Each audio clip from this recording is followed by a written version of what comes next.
We're not going to let them do that. We are staying in this race. We are in it to win it. And we know that with your help, we will. That's what I'm talking about, Mark Robinson. That's what I'm talking about. Don't you let them talk about, oh, you gonna cost the party. You gonna lose Trump the election. I'm Mark Robinson. I'm staying in the race. That's what I'm talking about, Mark Robinson. Don't you let them move you off your spot, which they probably could never do. It'd probably take 10, 15 people to move you off your spot.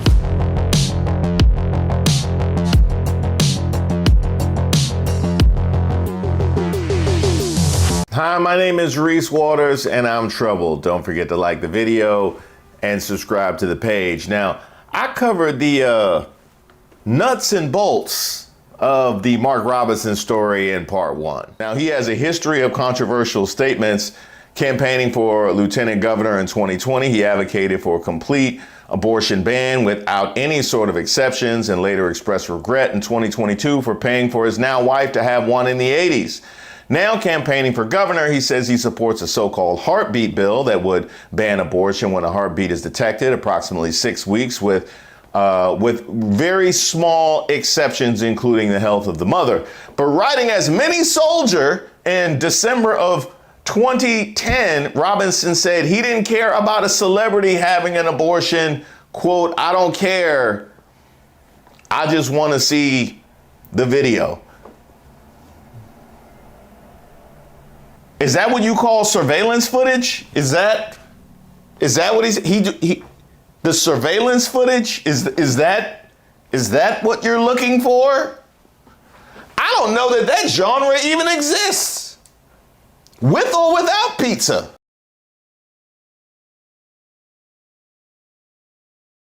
Now, if you're like me, you always kind of laugh when very serious news anchors gotta keep it professional when discussing this kind of thing. Republicans are positively freaking the heck out. You see, the deadline to withdraw from the state's gubernatorial election is 4 hours from now.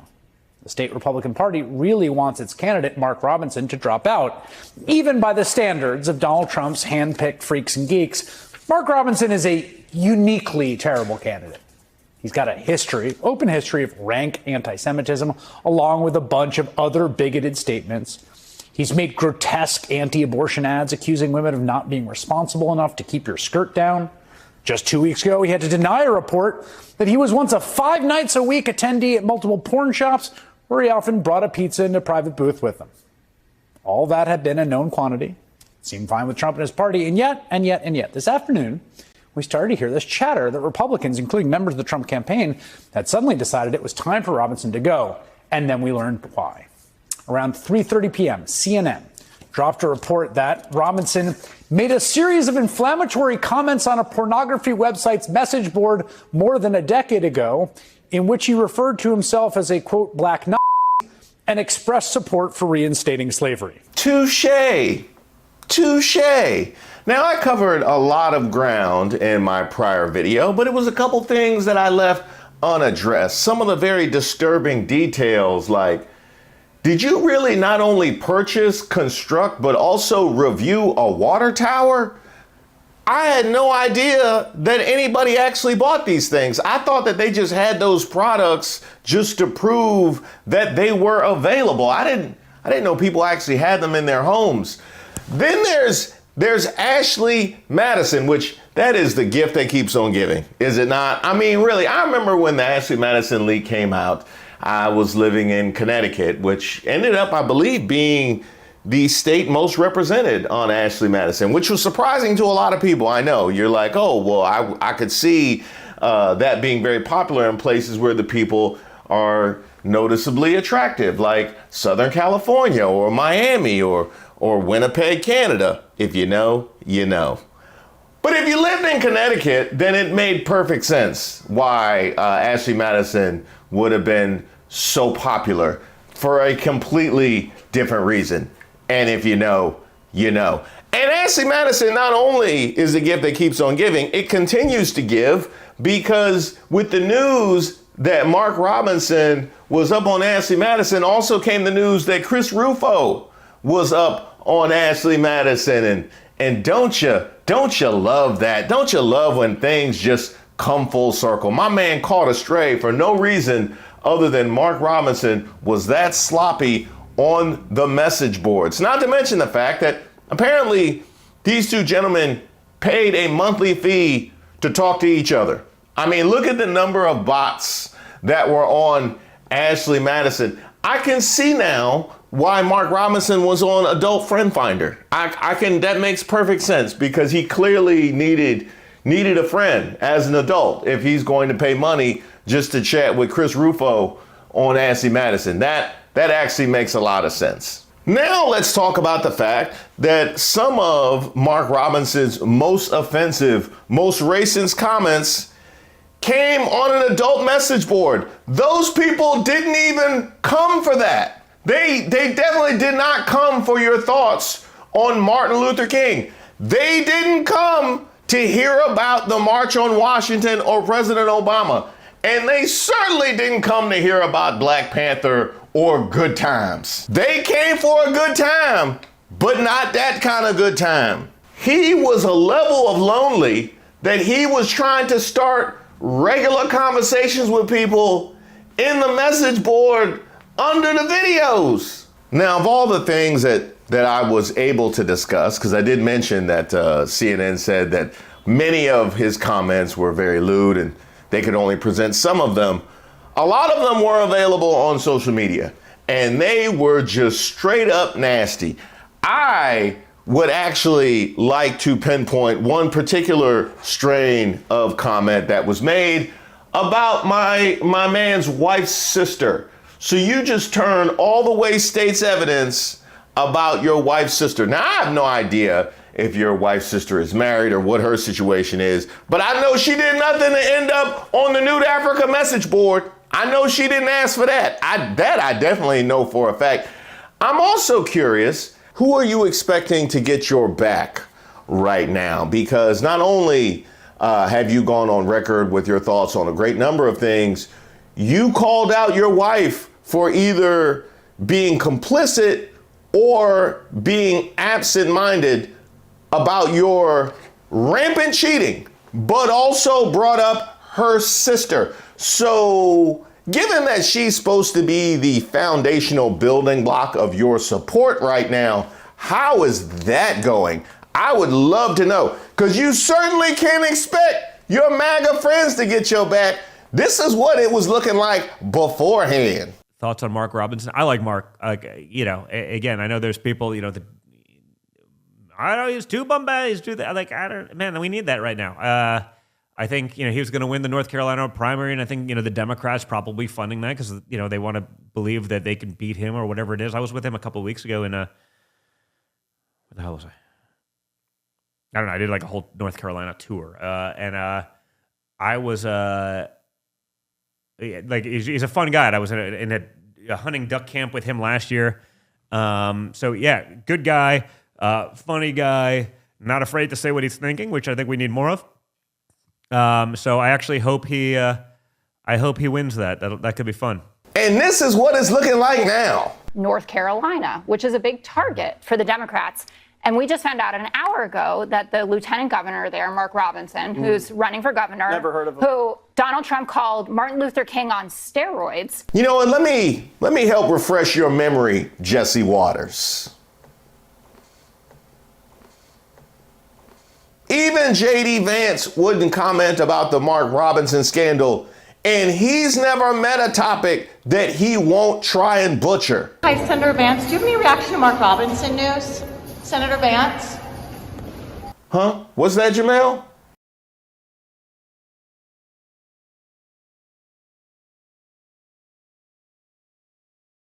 Well, I haven't seen any, so let me be the first. Also, as an aside, Walmart promoting baby oil at a time like this is particularly nasty work. Now, while everybody's doing the Noah Lyles to get as far away from Mark Robinson as humanly possible, some I'll accept and some I won't. Like former Governor Roy Cooper, perfectly fine for him to make these comments because he wasn't rocking with Mark Robinson in the before times. Jasmine Crockett, y'all know she has never met MAGA nonsense she won't call out.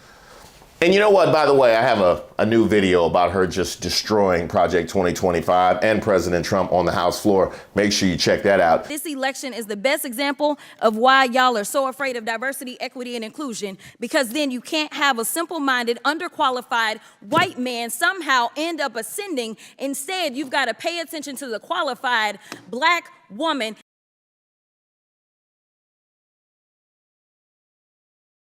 There was this statement from Martin Luther King III.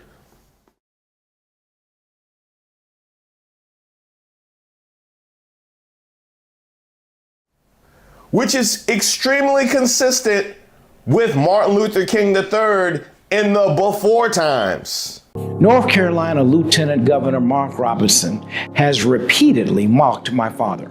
But it's not the petty insults that bother me.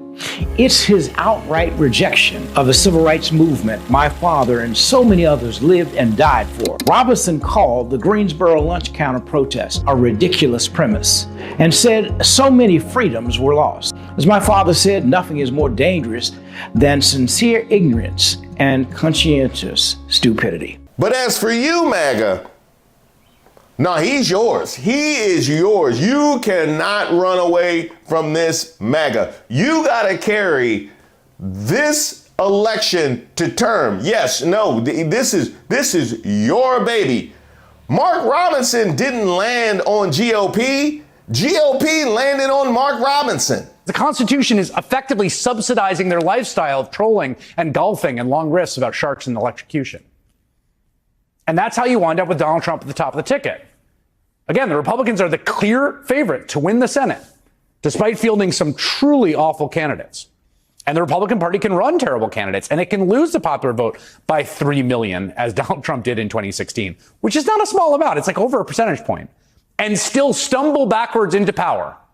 And if there is any silver lining here at all, it is that this massive dysfunction really has cost Republicans some otherwise very winnable down ballot races in cycle after cycle after cycle, which do not have the benefit of the Electoral College, right? A statewide race and a Senate race, for instance. So the Arizona Republican Party, for example, has effectively collapsed at the statewide level over the past half decade, like improbably, in large part due to candidate quality issues. Carrie Lake, who lost the gubernatorial race there 2 years ago, refuses to concede that she is not currently the governor, which she is very much not, seems hell-bent to continue that trend as she runs for the Senate this November. North Carolina's upcoming governor's race is much less competitive than you might expect, thanks to this man, Mark Robinson. Now, I don't think it's super likely that Mark Robinson, who, again, in this article with 6 sources, including a named source, said that he would go frequent this shop 5 nights a week, often with pizza, that he will win his election.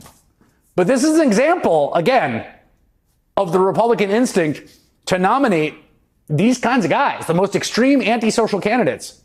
And they have to be defeated at the ballot box over and over and over and over and over and over and over again, because the only way it will disappear, they keep trying it. As Jonathan Martin put it in Politico this week, if Republicans want to win, they need Trump to lose big. Trump will never concede defeat, no matter how thorough his loss. Yet the more decisively Vice President Kamala Harris wins the popular vote and Electoral College, the less political oxygen he'll have to reprise his 2020 antics. And importantly, the faster Republicans can begin building a post-Trump party. The same day that this came out, I was planning to release a video about the sheriff in Ohio that covers Springfield posting this. When people ask me what's going to happen if the flip-flopping, laughing hyena wins, I say write down all the addresses of the people who had her signs in their yards. So when the illegal human locusts, which she supports, need places to live, will already have the addresses of their new families who supported their arrival. Now, my favorite kind of racist post is where you can go multiple choice on what was the most offensive. And also the same day that this came out, it was revealed that journalist Olivia Nuzzi was now on leave after having her affair with RFK Jr. exposed. This Olivia Nuzzi. It sounds like I'm gonna have to do a whole nother video on the impropriety of the media. I mean, like I just did the Russia thing, and I covered Sinclair, and I covered the New York Post and how it is Fox. I got to do a whole nother media expose on your bias. MAGA ain't been this sloppy since the whole Kristi Noem, Corey Lewandowski, Hope Hicks situation. Or was it the Hope Hicks, Rob Porter, Brad Parscale situation? Hope Hicks was busy. Or was it the Marjorie Taylor Greene, Zangief thing? Maybe it was Lauren Boebert playing hide the playbill. You write in the book, Trump has an affinity for pretty women. He'd rather have a pretty woman with no experience around than a qualified, less attractive woman. You're talking about Hope Hicks there. Yes, I am talking about Hope Hicks. I find it very interesting. You know, people say interesting things about me, but Hope Hicks, who had a relationship with a married man, Corey Lewandowski, that's been well documented. Hope Hicks that continued to have relationships Both with of them people. have denied that, we should point out. Oh, okay. And then she had a relationship with Rob Porter, a man who is alleged to have been beaten both of his wives. And this is the person that he brought into the White House to be a communicator for him. And I just think that it's interesting that people haven't really examined the fact that he would rather have someone who has absolutely no political experience and has no knowledge of politics at all because she's pretty. And I'm someone who served in 2 tours of duty. This is my 2nd time in the White House, and he calls me a dog. And that's not to mention what we got going on today, MAGA. This is what y'all do. You know what? Speaking of Laura Loomer, I was actually intrigued by this whole situation because if I really wanted to sink Donald Trump's chances in the 2024 election, I would have a complete racist, sexist, borderline inhumane troll be his main advisor leading up to the debate. The kind of person that would feed him info about Haitians eating dogs and cats. And then I would have him roam around with her and be seen with her in the aftermath while she continues to say and post extremely offensive things. You know what would be even better is if we had like a person running for governor in one of these battleground states that had a history of extremely racist, sexist, anti-Semitic, and homophobic stuff all over the internet. And then have it exposed that he was posting about all of his dalliances on adult message boards 50 days out from the election. Now, Mark Robinson, while I know that just about everything that you have said and done is anti-democratic, either the party or the concept of democracy, are you a plant? There's another thing that we need to address too. Let's go back to Jessica Tarlov. Josh Stein was likely to win that race anyway. If they get Mark Robinson to drop out, his name is still on the ballot. But this makes North Carolina even more in play for Democrats. And this, again, is evidence of the type of candidates that Donald Trump thinks are good for the country. Martin Luther King on steroids, someone who says he's a black Nazi. But he would obviously. But what? Let's take the obvious here. Yeah. Do you think Trump actually knew this guy was on porn sites? My point is that Donald Trump likes anyone who likes him, and he doesn't bother to That's do the work. That's called being human. No, it's not. A lot of people like me who I don't like in return. Like who? I don't Tell want us to. now. I don't want to name names. Go ahead. Let's start with Fox and Friends. I think that's an excellent point. Now, I have very frequently highlighted MAGA's poor comprehension skills and the cognitive dissonance that it takes to exist in that space, but how this, the guy who you feel like projects strength, can so obviously and easily be baited and influenced by just about anybody. Kamala did it at the debate. Even Biden did it at the debate, and his performance was so bad, they made him leave the race. The Obamas did it from the DNC. I'm pretty sure I could bait Trump from my living room. Look at how easy it is for crazy people to get something from Trump. You see, Mark Robinson's been gum under the table for a long time. Like, you can ask the Republicans in North Carolina and they'll tell you that this guy's just been a complete total basket case. But the reality is, Mark wanted to become governor. So he felt like the best opportunity for him to get past the Republican primary is to get the Trump endorsement. So what does he do? He sucks on Trump's thumb. Trump loves it. He gives him the endorsement and he wins the Republican primary. The formula's pretty simple. If you flatter Trump, he will give you something. He's easy to manipulate. And that is exactly why he's dangerous. But this is the guy who you want negotiating America's deals. Oh, Mark Robinson has a statement? My opponent is at it again. You all have seen the half-truths and outright lies of Josh Stein on these ads over and over again. And now a story leaked by him to CNN is appearing now. Let me reassure you, the things that you will see in that story, those are not the words of Mark Robinson. No, those are the words of many soldier. And that is Mark Robinson. You know my words, you know my character, and you know that I have been completely transparent in this race and before. I know your words and I know your character, which is exactly why it was so easy to believe all of this. I will give you this one point though. You have been extremely transparent. Yeah, you have been extremely transparent. Going all the way back till you was 14. Folks, this race right now, our opponents are desperate to shift the focus here from the substantive issues and focus on what you are concerned with to salacious tabloid trash. We cannot allow that to happen. And folks, we've seen this type of stuff in the past as well. Clarence Thomas famously once said he was the victim of a high-tech lynching. Ooh, if there's anybody who you probably don't want to bring up right now when you're surrounded by scandal, probably Clarence Thomas. Like you probably don't want to go with that one. You got to find another black conservative. I'm sorry. Did you say lynching as in slavery? The thing that you want to bring back?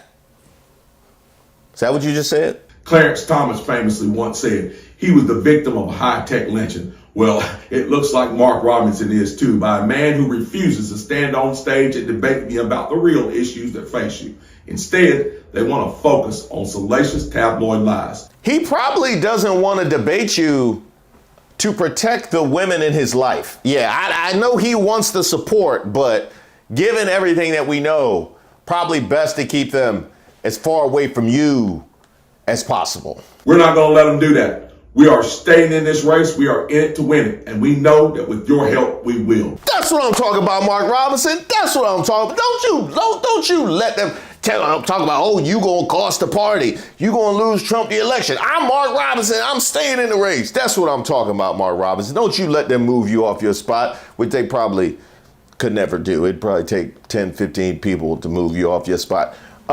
Before you go, I did want to ask, was your review of this compression V-neck legitimate? Just because I was interested. Last night I was looking for some compression V-necks, and I know if it stayed tight on you, then it probably stay tight on me forever. So I just trying to get your thoughts on that. Thank you guys so much for watching the video, and especially those of you that have liked and subscribed to the page. Did y'all know I had a website? I know, it's so kind of old-fashioned these days. Yes, I have a website, reesewaters.com. There you'll find my most recent work, but also my past work if you want to know a little bit more about me. You'll also find a portal where you could sign up for my newsletter. You could also sign up by sending me an email at reese@reesewaters.com. You could also send me any suggestions for ideas, something I need to take a look at, or you just want to say hello. And by the way, if you go to the website now, you'll find a little something special. That's right, we got merch. There's mugs there, there's t-shirts there, there's hats there, repping street politics, troubled waters, and of course, racists of the week. Where would we be without racists of the week? I don't know that I would have any content.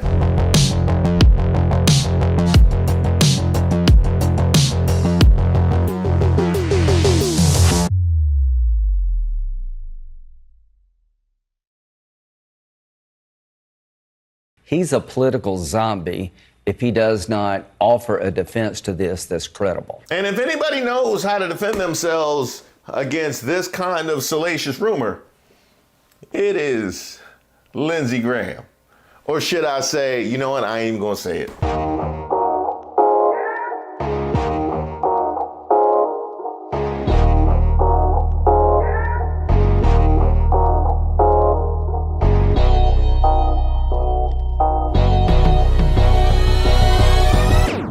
Welcome to the latest edition of Who Raised Y'all My name is Reese Waters. This is where we put a spotlight on those special individuals that are doing their part to make our country worse. You know, the kind of people that you'll see asking to speak to the manager at the pearly gates. Today's honoree, Senator Lindsey Graham. And you know what? Let's go ahead and throw in the entire voter suppression apparatus of the GOP. Now, there are two kinds of ops in this world. The kind who don't know any better. That's just how they was raised. And quite frankly, we just have to, as a society, accept that these people are going to exist. Then there are those who absolutely know better. The kind of ops who will call out the violations of the Constitution that are implicit with every word that comes out of a certain gentleman's mouth on one hand, and then on the other hand, help him get back into the White House. It kind of reminds me of those ladies who used to come on Maury. He ain't no good, Maury. He don't got no job. He just sit at home and play video games. He don't clean the house. He don't even wash. And he won't stay faithful. He ain't nothing but a dog. Well, how long y'all been together? We've been married 12 years. Yeah, I just had our 5th child. Enter Lindsey Graham, who has been dog walked by Donald Trump and his MAGA sycophants in ways that would make Bill Barr feel bad. He responded in response to you saying you'd vote for the Republican ticket. Wow, former AG Bill Barr, who let a lot of great people down by not investigating voter fraud in our country, has just endorsed me for president despite the fact that I called him weak, slow-moving, lethargic, gutless, and lazy. Based on the fact that I greatly appreciate his wholehearted endorsement, I am removing the word lethargic from my statement. Thank you, Bill. Yeah. It's classic Trump. Yet, this is how he chose to spend his time leading up to the election. Certainly no secret that Jim Pillen wants to change the way Nebraska dishes out its electoral college votes. He has made it very clear that he will call a special session, and he's been trying to drum up support for a while now. Just last week, he said he didn't have the votes he needed. Aside from Maine, we're the only state to divvy up those votes, and it appears the push to move away from that is intensifying. Last night, we were tipped off that South Carolina Senator Lindsey Graham would be in Lincoln to meet with some of our state senators. Our reporter staked out outside of the governor's mansion and spotted a number of senators coming and going and confirmed that Graham had in fact made the trip. That's right. Every 4 years, all the rest of the states just get to be one color, and there goes Nebraska with its one dot right in the middle. I tell you, there's a whole lot of group projects I wish I could Nebraska my way out of. I didn't even know that was a possibility. I know Atlanta, Georgia gotta be furious. Oh wait, they're gonna take Georgia anyway. Now, I've spoken about this before in a few of my different videos. I've used the burger joint analogy. You can check out those videos with regards to what's going on in Texas and what's happening in North Carolina. But just the very idea that as opposed to trying to win over votes, you're going to try and rig the way that the votes are tallied, not only speaks to how lackluster and impotent your ability to woo voters is, it also speaks to your desperation. Oh yeah, I smell scared. Let's discuss Senator Lindsey Graham's visit to Nebraska this week in regards to pushing for a winner-take-all system when it comes to the state's 5 electoral votes. 5 Republican lawmakers from Nebraska are also pushing for this, but remind us which states sort of do this hybrid and why and what it would take for that to change. Well, Nebraska, too. The Nebraska 2nd District has 1 electoral vote. And that area, that blue dot, if you will, is a very more traditionally Democratic voting section of a very red state. But that 1 electoral vote is part of one of the paths to 270 on the electoral map for the Harris campaign. And if it is a close race, and we do see in the polling data that we've seen this week in these key battleground states, it could, I want to emphasize could, come down to 1 electoral vote. Therefore, by changing that, by eradicating, if you will, that one blue dot, that one electoral vote, it gives the Republicans and Trump an advantage on that map. So that's why there's been such an interest by Trump allies. That's why we've seen Senator Graham, who is an advisor to the former president, go down there. And I think that that's something that we need to watch, because if that changes, it does sort of, it's a little bit like Jenga in terms of the strategic map for Democrats. First off, my apologies to Maine. I had forgotten about Maine. Like the rest of us always forget about Maine. My bad. I hear the water's delicious. And doesn't this sound about right? Like the kind of campaign that would fly around Laura Loomer and not distance themselves from Mark Robinson would be the same kind of campaign that would spend valuable time and energy trying to flip Nebraska 2's one electoral vote while they're in desperate trouble in North Carolina and Georgia. What? Are those Haitians in Florida? Oh, looks like justice. Now, as sad, embarrassing, and decrepit as this, Oh, yeah, I went with Carolina because of Lindsey Graham. Do you have a Nebraska jersey? Come on. No, nobody like Tommy Frazier that much. Now, as sad and decrepit as this would be for any other person to do, it's particularly sad and shameful for Lindsey Graham, especially considering, the way that MAGA sees him. I haven't actually even heard or seen Lindsey Graham since I don't know when. This is like he poked his head up out of the hole like, I got you. You need some more lapdogging? And there he goes off to Nebraska. I bet it wasn't even a direct flight. They gave him a layover because the RNC ain't going to spring for no perks for Lindsey Graham. Now, once the public got wind of what Lindsey had planned, I didn't think we would actually see him, admit to what he's doing. I thought he knew better and that he would go back into his hole. Oh no. He appeared on the Sunday shows. Republican Senator Lindsey Graham of South Carolina joins me now. Senator Graham, welcome back to Meet the Press. Happy anniversary. Thank you very much. And they said it wouldn't last. 1 year in the chair. Thank you for being here. And a 3.5-month-old. That's a lot going right. on in your house. That's for sure. All right, kudos to you, Lindsey Graham, for acknowledging her children, considering the way that your own party has dealt with your childlessness. I wasn't going to bring attention to it, but you just did, and J.D. Vance has forced that to become a key talking point. So, Lindsey, I gotta ask, do you have a stake in this country's future? We're effectively run in this country via the Democrats, via our corporate oligarchs, by a bunch of childless cat ladies who are miserable at their own lives and the choices that they've made, and so they want to make the rest of the country miserable too. And it's just a basic fact. You look at Kamala Harris, Pete Buttigieg, AOC, the entire future of the Democrats is controlled by people without children. And how does it make any sense that we've turned our country over to people who don't really have a direct stake in it? Let's start talking about the embattled gubernatorial candidate in North Carolina, Mark Robinson. Of course, it's alleged that he put these posts up, very controversial, on a pornographic website. He says he didn't do it.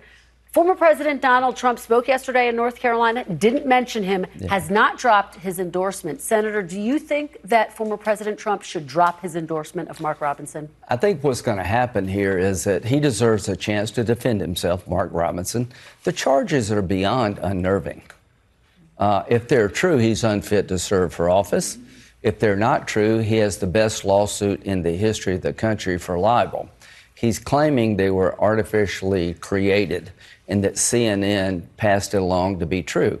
Has NBC confirmed this? Not yet. We're all looking into it. Well, so what I would do if I were him, I would hire me the best lawyer I could find.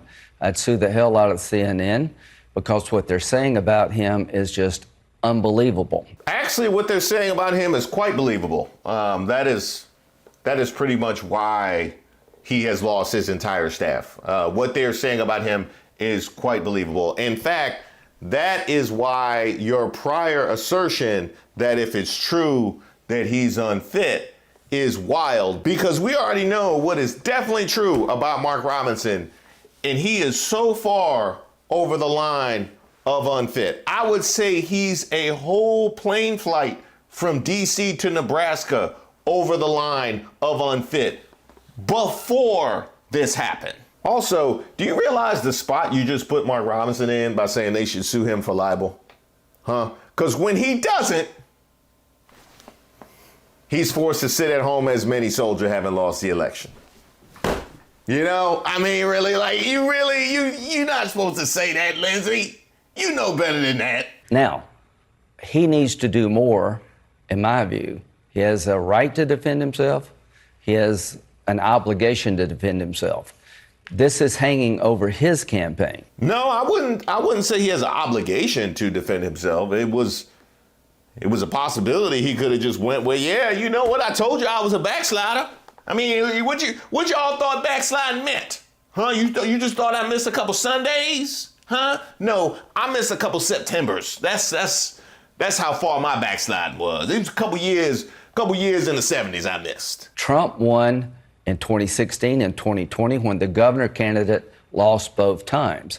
I don't think this hurts Trump, but as to Robinson, he's a political zombie if he does not offer a defense to this that's credible. And if anybody knows how to defend themselves against this kind of salacious rumor, it is Lindsey Graham.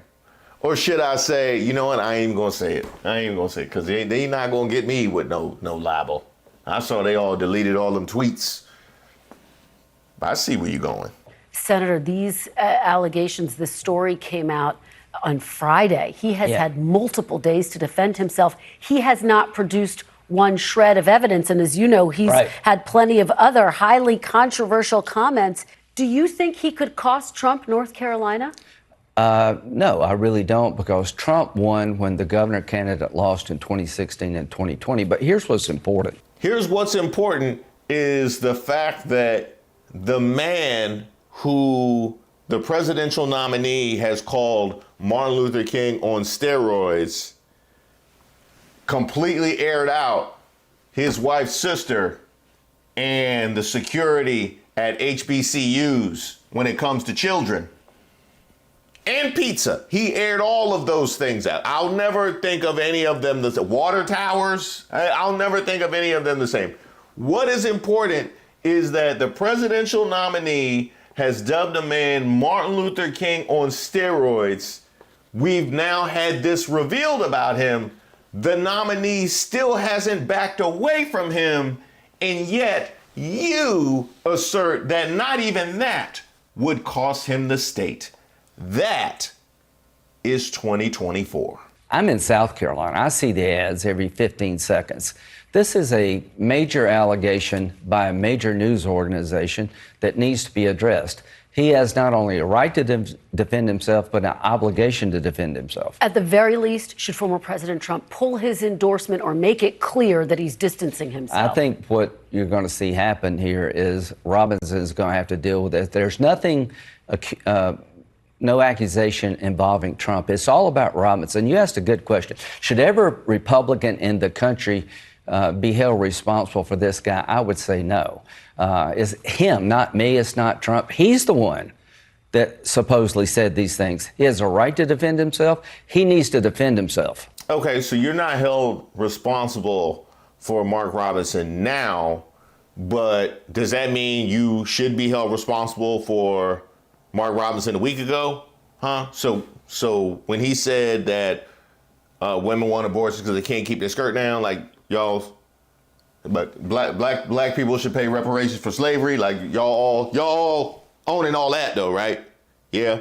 Want to go back to a country where women couldn't vote? Y'all good to hold all those L's, huh? All right, let's move on to some of your activity. What kind of activity are you talking about, huh? Because we just got out of that rabbit hole. I don't want to go back in that rabbit hole. Let's keep it clean now. This week, you traveled to Nebraska, one of only two states that awards its electoral votes by congressional district instead of winner take all. That, as you know, could be decisive in this election. It awarded Joe Biden, for example, 1 electoral vote in the Omaha area back in 2020. You met with state lawmakers to persuade them to change to a winner-take-all system. Here's what Senate Majority Leader Chuck Schumer had to say about this trip earlier this week. Look, they're very worried about the election, as they should be. The American people every day see the contrast. They can't win legitimately, so they always try to change the rules at the last minute. Senator, you've seen the results of our poll. Can Donald Trump win if you don't change the rules in Nebraska? This is really, number one, 65% of the people in your poll say the country's on the wrong track. Who's best able to solve the crime problem? Trump by 6. Who's best on the economy? Trump by 9. Inflation, Trump by 8. Border, Trump by 21. So what did I get out of this poll? Apparently you got out of it a plane ticket to Nebraska. That's apparently what you got out of that poll, because if you believe those things, you wouldn't have had a need to take your behind to the cornstalks and try and get them to change the rules. That would have looked bad and would have been completely unnecessary if even you believe that poll. That is just plain logic. Your spin? On the things that matter most to the American people, Trump is winning decisively. In a head-to-head, he is not. Now I know why the Teamsters voted the way they did. The Teamsters have endorsed every Democratic candidate for president for the last 30 years except Harris. They must believe, like the American people, she is not good on the issues that matter most to the Teamsters. That's the only explanation. Okay, I got it. So instead of letting them vote what they believe, you want to manipulate the system to reflect what you think they believe. Am I getting your drift? A system, mind you, that's already manipulated in your favor. She lost the endorsement of the Teamsters for the first time in 30 years. Why? Because she's bad on the issues they care about. Given what you're saying, though, if she's not good on these issues, why do you need to change the rules in Nebraska? Because I'm visibly engaging in behavior that only mini soldier could describe. That's what you're seeing in real time. I think Nebraska has been talking about this for years. It is a very close election. 63 days ago, Chuck Schumer led a coup to overthrow Joe Biden, and he's telling me or any other Republican what we should be doing. If they change the law in Nebraska, it won't be on the phone in the middle of the night. It will be through a democratic process. The entire federal delegation of Nebraska, House members and 2 senators, want this change. To my friends in Nebraska, that 1 electoral vote could be the difference between Harris being president or not, and she's a disaster for Nebraska and the world. I hear you calling it a coup. Of course, Democrats have the right to change who's at the top of their ticket. So does Nebraska. Okay, so I understand. So this was something that they have wanted for the longest time, and they just haven't done it. What? Because they wanted to run on it? Is that it? They just are you telling Nebraska what they want in the same way that you told the Teamsters what they want? Like you get to tell people what they. Okay, I got it. Huh? It is really curious why your trajectory has stalled politically after 2016. You know, just given your ability to tell the future and what everybody wants. And I'll give you a point, Kristen Welker, for cleaning up that point he made about the coup to overthrow Biden. And then take that point right back for just letting him openly say that she's a disaster with no pushback. Yeah, has been a long year. What do you think the chances are? What's the over-under that this change actually happens in Nebraska? 50-50, okay. Down to 2 people. Down to 2 people. Huh. You want to name names? I have a feeling they might be appearing in some surveillance footage soon.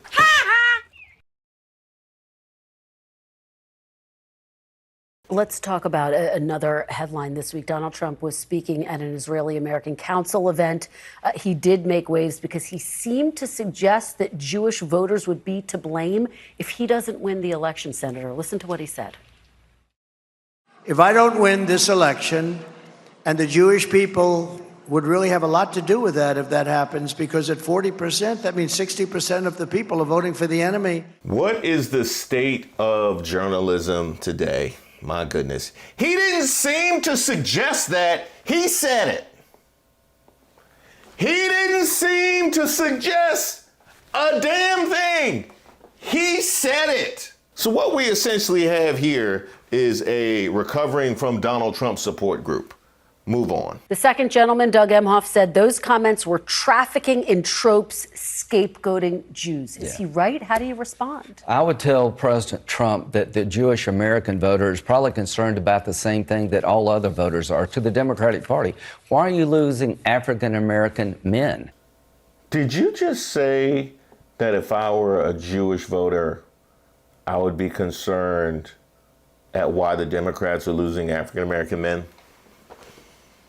You're really not good at this. Like, really not good. Like, I talk a lot of trash about Byron Donalds, but his BS be way more seasoned than this. Why are you losing ground with minorities? Rather than blaming them, you ought to convince them to vote for Vice President Harris. My advice to President Trump is that the Jewish American voter, I'm sure they do care about Israel. There's been no better friend of Israel.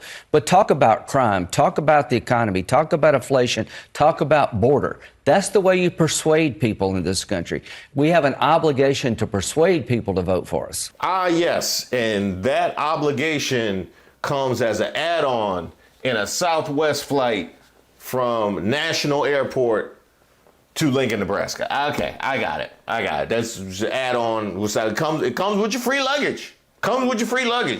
Is that obligation. Somehow it must have gotten lost, though, by the time he got there, because all of a sudden the will of the people was gone. Very quickly on Ukraine, at the debate last week, Donald Trump was asked if he wants Ukraine to win the war, repeatedly pressed on this. He did not answer. What message does that send to Vladimir Putin that he couldn't say, yes, I want Ukraine to win?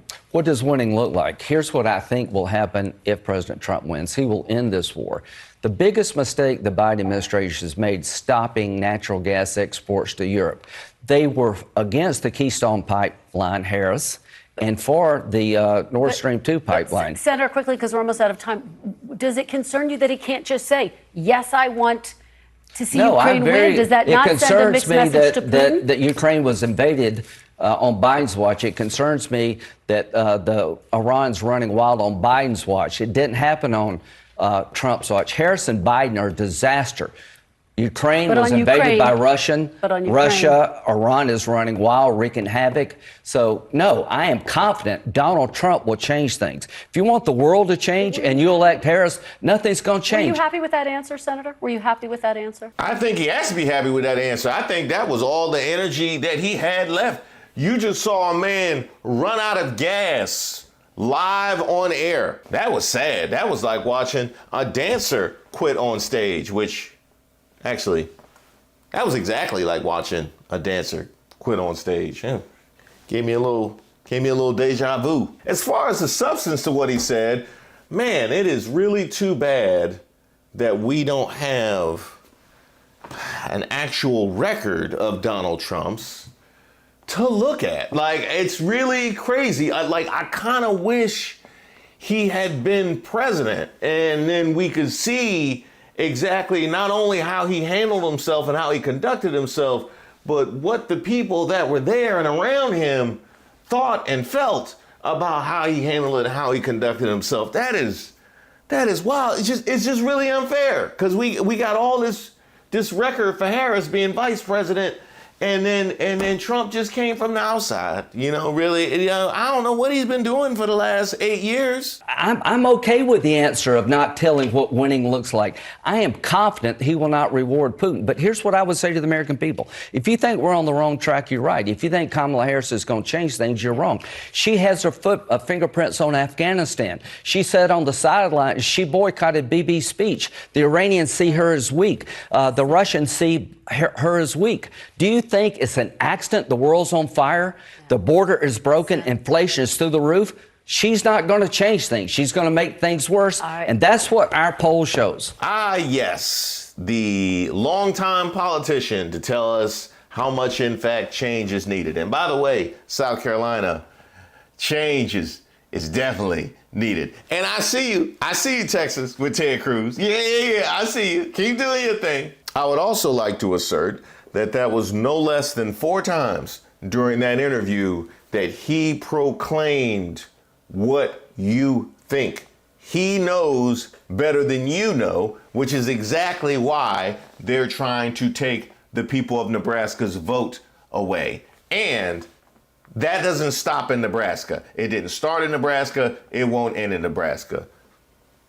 Keep your eyes open. As for you, Lindsey Graham, I just can't really take you seriously as somebody with no stake in our country's future. That wasn't an issue for me, but J.D. Vance just made some great points with his assertions, especially with regards to the party that you have seemingly found a home in. To co-sign all of that nonsense and not call it out, and to move forward and carry their water is a level of shamelessness that can only be seen in the Nude Africa message boards. I'm starting to wonder, Lindsey Graham, who Mini Soldier was talking to. Oh, would you look at that? It looks like the Republican effort to steal Nebraska's electoral votes has failed after GOP Senator, yes, that's GOP Senator Mike McDonnell of Omaha said in a statement he opposes awarding Nebraska's 5 electoral votes on a winner-take-all basis like 48 other states do. He also said the idea that we would try and change the way we do things this close to an election is loserdom. Okay, he didn't actually say that, but he should have. Thank you guys so much for watching the video, and I especially want to thank those of you that have been emailing me at reese@reesewaters.com. I do look at it, and I wanted to say I've taken a number of suggestions. Just in the past week, I think half the videos were suggested from emails that I received from you guys, so keep them coming. And just because I may not be able to respond doesn't mean that I don't see it, and it doesn't mean that it's not impactful, because the email and the feedback that I get from you guys shapes my perception of the people that are consuming my content. So it really does impact the direction that we take moving forward. So just because I may not respond to your email doesn't mean I don't appreciate it. So thank you guys very much. Of course, we have the website, reesewaters.com. There's some new merch on the website as well, so be on the lookout for that. And by the way, if you get some merch, if you get a shirt or hat or whatever the case may be, send me a photo of yourself with it. Maybe put in the title merch pick or something like. I could think of a way better subject title. Those of you that have signed up for my newsletter, use the portal on my website. I appreciate you guys for doing that. There'll be a new newsletter that is going out shortly, and in it will be updates on channel membership. That's right, something that you guys have been mentioning to me for a long time. We're finally on the precipice of it, so you can get all the details and the membership. Again, you can sign up on my website or send me an email at reese@reesewaters.com. There is so much on the horizon, and I, for one, am extremely grateful that you're along with me on this ride.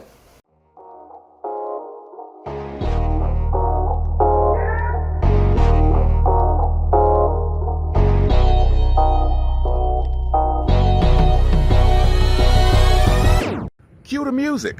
I never thought the leopards would eat my face. Oh, I never thought the leopards would eat my face. But they are! And congratulations, GOP, for empowering these people.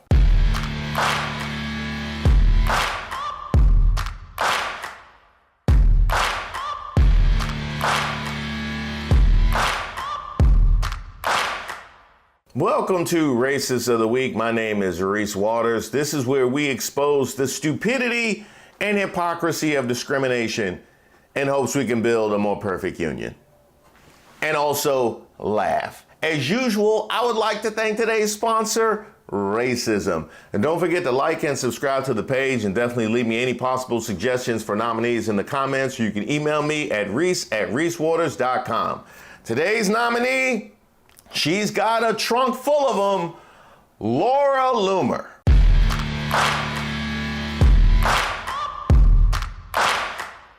All right, run the clip. Conspiracy peddlers, we should note, a veritable legion of doom of bigots and liars, perhaps none so depraved as this woman, Laura Loomer. Here she is getting off of Trump's plane before yesterday's debate. Just on Sunday, she posted an insanely racist message that if Harris, whose mom was an Indian immigrant, wins, quote, the White House will smell like curry and White House speeches will be facilitated via a call center, unquote. On this 23rd anniversary of 9/11, we should also note Loomer posted last year that 9/11 was a, quote, inside job, unquote. Trump continues to bring this person along on his travels with him. Why? I don't know. If Kamala Harris wins, the White House will smell like curry and the White House speeches will be facilitated via a call center, and the American people will only be able to convey their feedback through a customer satisfaction survey at the end of the call that nobody will understand. Now, I'll be completely honest. This is pretty light work from Laura Loomer. Laura Loomer, she is somebody whose internet work is personally responsible for reconnecting families. You open up social media and you scroll to a Laura Loomer post and you close it down, put your phone in the drawer and hug your family and thank the Lord that they aren't Laura Loomer. Well, somebody decided that they wanted to weigh in response to Laura Loomer's tweet. This comes from Marjorie Taylor Greene herself, who says, this is appalling and extremely racist. It does not represent who we are as Republicans or MAGA. This does not represent President Trump. This type of behavior shouldn't be tolerated ever. Laura Loomer should take this down. Now, a couple things about this post from Marjorie Taylor Greene. She actually hits on something that I've mentioned here previously, which is she said that this doesn't represent President Trump.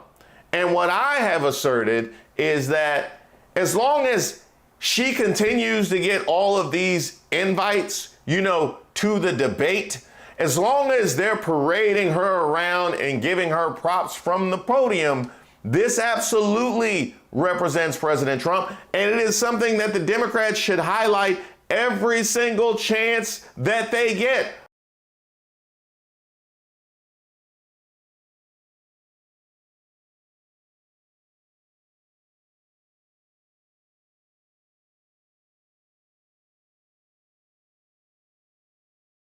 Oh, that's your girl? Well, this must be you then, huh?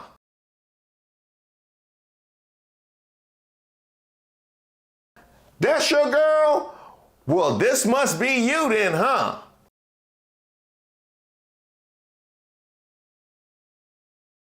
That's your girl? Well, this must be you then, huh?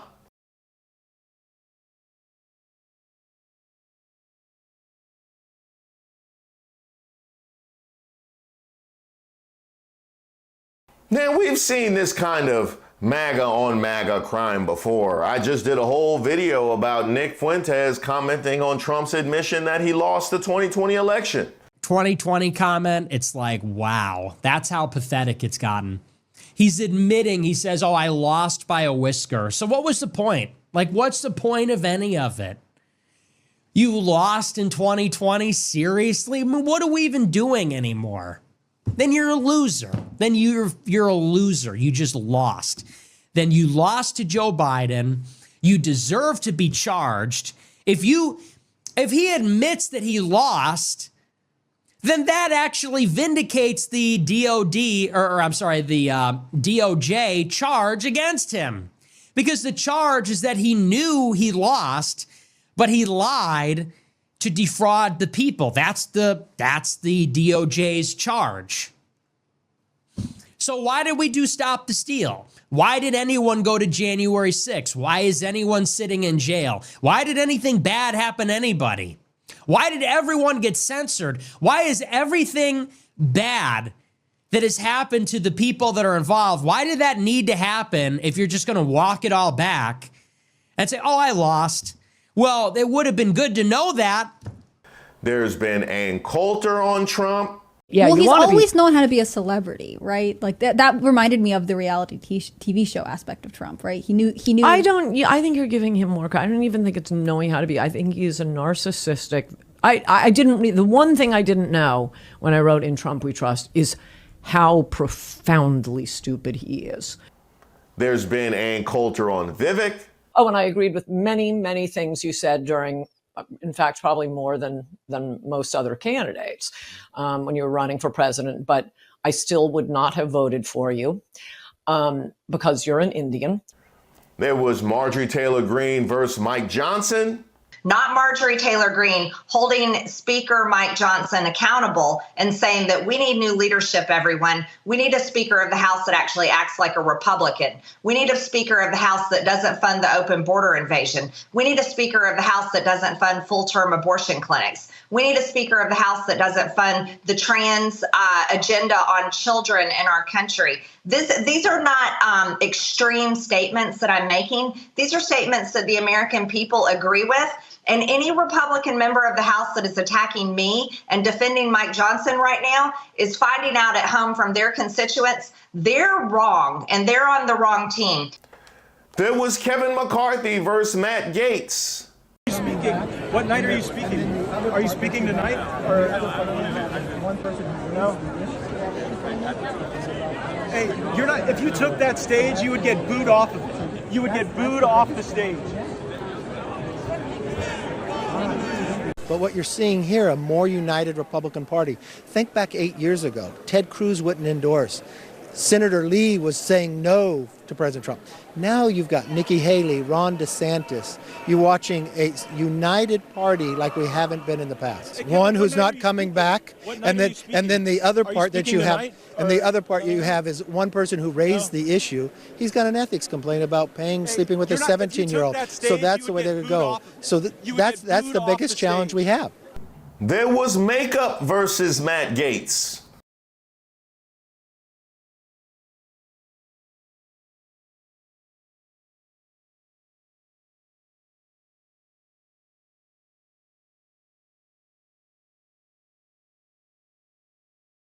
There was Decency versus Matt Gaetz.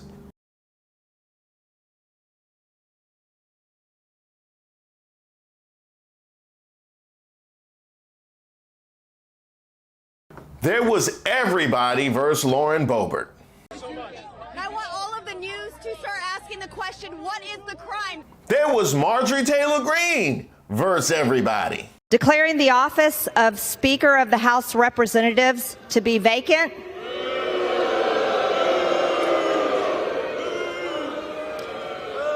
This is the uniparty for the American people watching.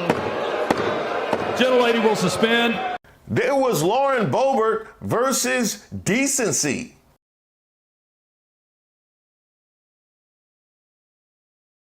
And of course, who could forget the battle between Rudy Giuliani and his shape-ups? Cue the music. I never thought the leopards would eat my face. Oh, I never thought the leopards would eat my face. But they are! Now, I didn't think that Laura Loomer was going to be the kind of person to take this lying down, and even the thought of that is disturbing and makes me want to get off the internet. Hopefully she lies down as little as possible. This was her first response to Marjorie Taylor Greene. Once again, Marjorie Taylor Greene, who is extremely jealous and vindictive over the fact that she wasn't successful in turning Donald Trump against me, is now behaving like a leftist and accusing me of being racist. Kamala Harris is on video calling herself Indian and saying she cooks with curry. She also refuses to speak to the media, so there's a strong likelihood she would set up a call center to avoid speaking to the press and being honest with the American people. Hey MTG, speaking of racism, one of your former staffers told me you have a favorite word that starts with N. What if the staffer has a video? It's rather ironic that MTG wants to call me a racist when MTG is a full-blown anti-Semite who believes that Jewish people use space lasers to control the world. Along with being an anti-Semite, Marjorie Taylor Greene is also a poor excuse for a Christian. Her marriage failed because she couldn't keep her legs closed while she was a new member of Congress and was too busy screwing some guy from her CrossFit. She's not representative of the GOP or what it means to be America first. Nobody talks about her anymore because she's annoying and irrelevant and a sellout. Hey, Marjorie Taylor Greene, how come you weren't at the debate? Guess you gave up on Trump when he gave up on your boyfriend, Speaker McCarthy. Don't talk about representing Donald Trump when you paid for the Yay 2024 domain and used your campaign funds to orchestrate the dinner between Nick Fuentes and Kanye West. I exposed you months ago, and I'll do it again, you trailer trash harpy. Ooh, that was a whole lot. That was a whole. I felt like that was in drafts already. I felt like she knew that something was coming, and she just needed to press in on that particular one. Now, I'm not going to sit here and dispute that Marjorie Taylor Greene's favorite word starts with N, or that she thinks that Jewish people use space lasers to control the world. I'm not going to dispute any of that, and I certainly won't dispute any of the CrossFit allegations. But I will 1,000% dispute that she doesn't represent the GOP. Oh, you mean the woman who's one of their top 5 fundraisers on Capitol Hill? You mean to tell me she don't represent the GOP? So Marjorie Taylor Greene's behavior is so out of bounds with your tweets, right? So, right? You are so offensive and racist. Oh, but here's what I have to say. Oh, she's absolutely representative of Trump and the GOP. Thank you so much for coming. Now, in thinking that Laura Loomer would be done, I just asserted that she was a normal person who would happen to be busy and wouldn't have time to go on a... Oh, no, there's more.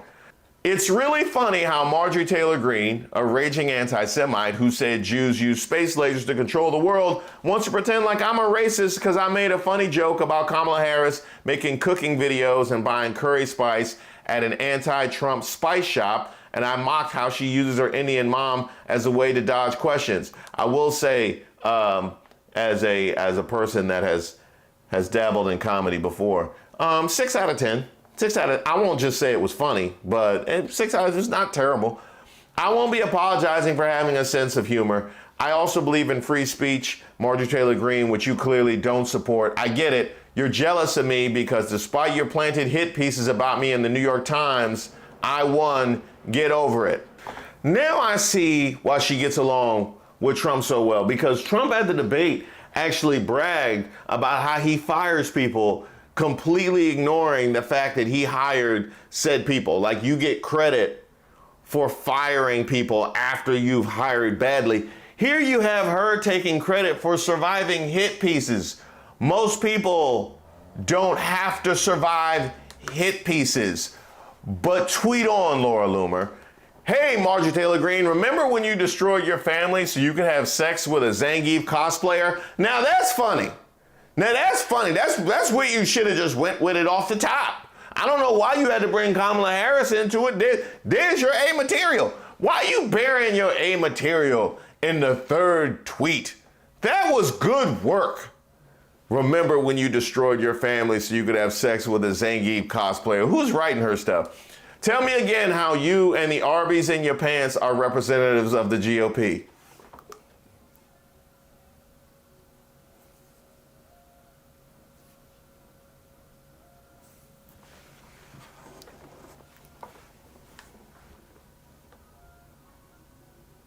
What am I supposed to do with that? Huh? What am I supposed to do with that? Huh?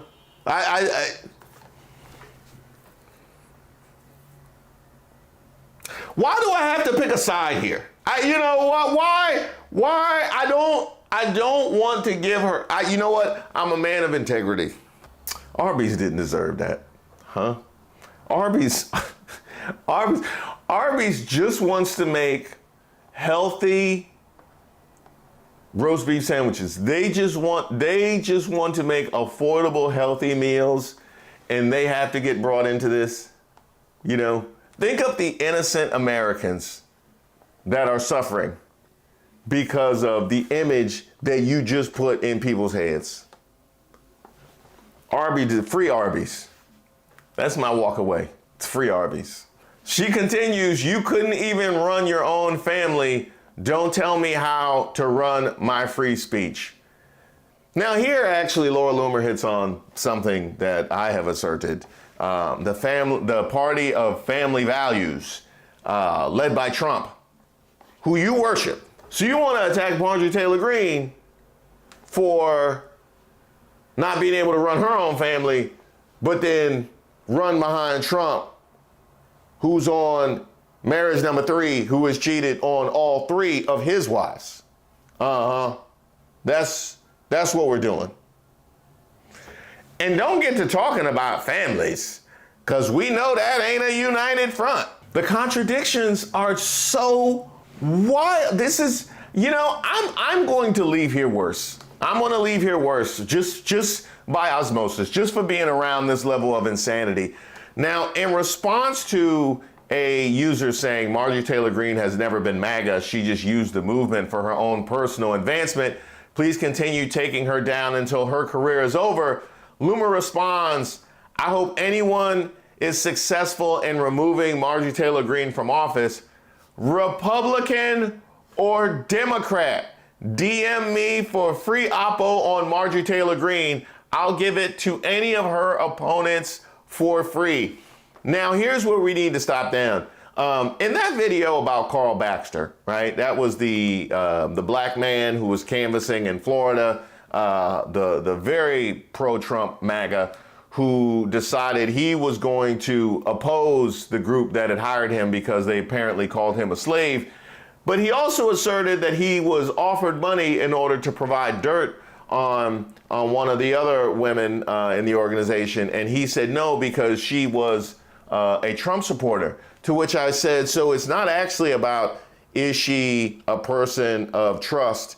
Is she somebody that should have this position? It's just about who you support. Like, you're okay with whatever behavior based on who you support. So you're standing on nothing, and you're admitting that you're standing on nothing. In this particular instance, Laura Loomer has said that she was willing to offer oppo research to anybody who takes her out, Republican or Democrat. What part of the GOP game is that? I need to know what. I love it.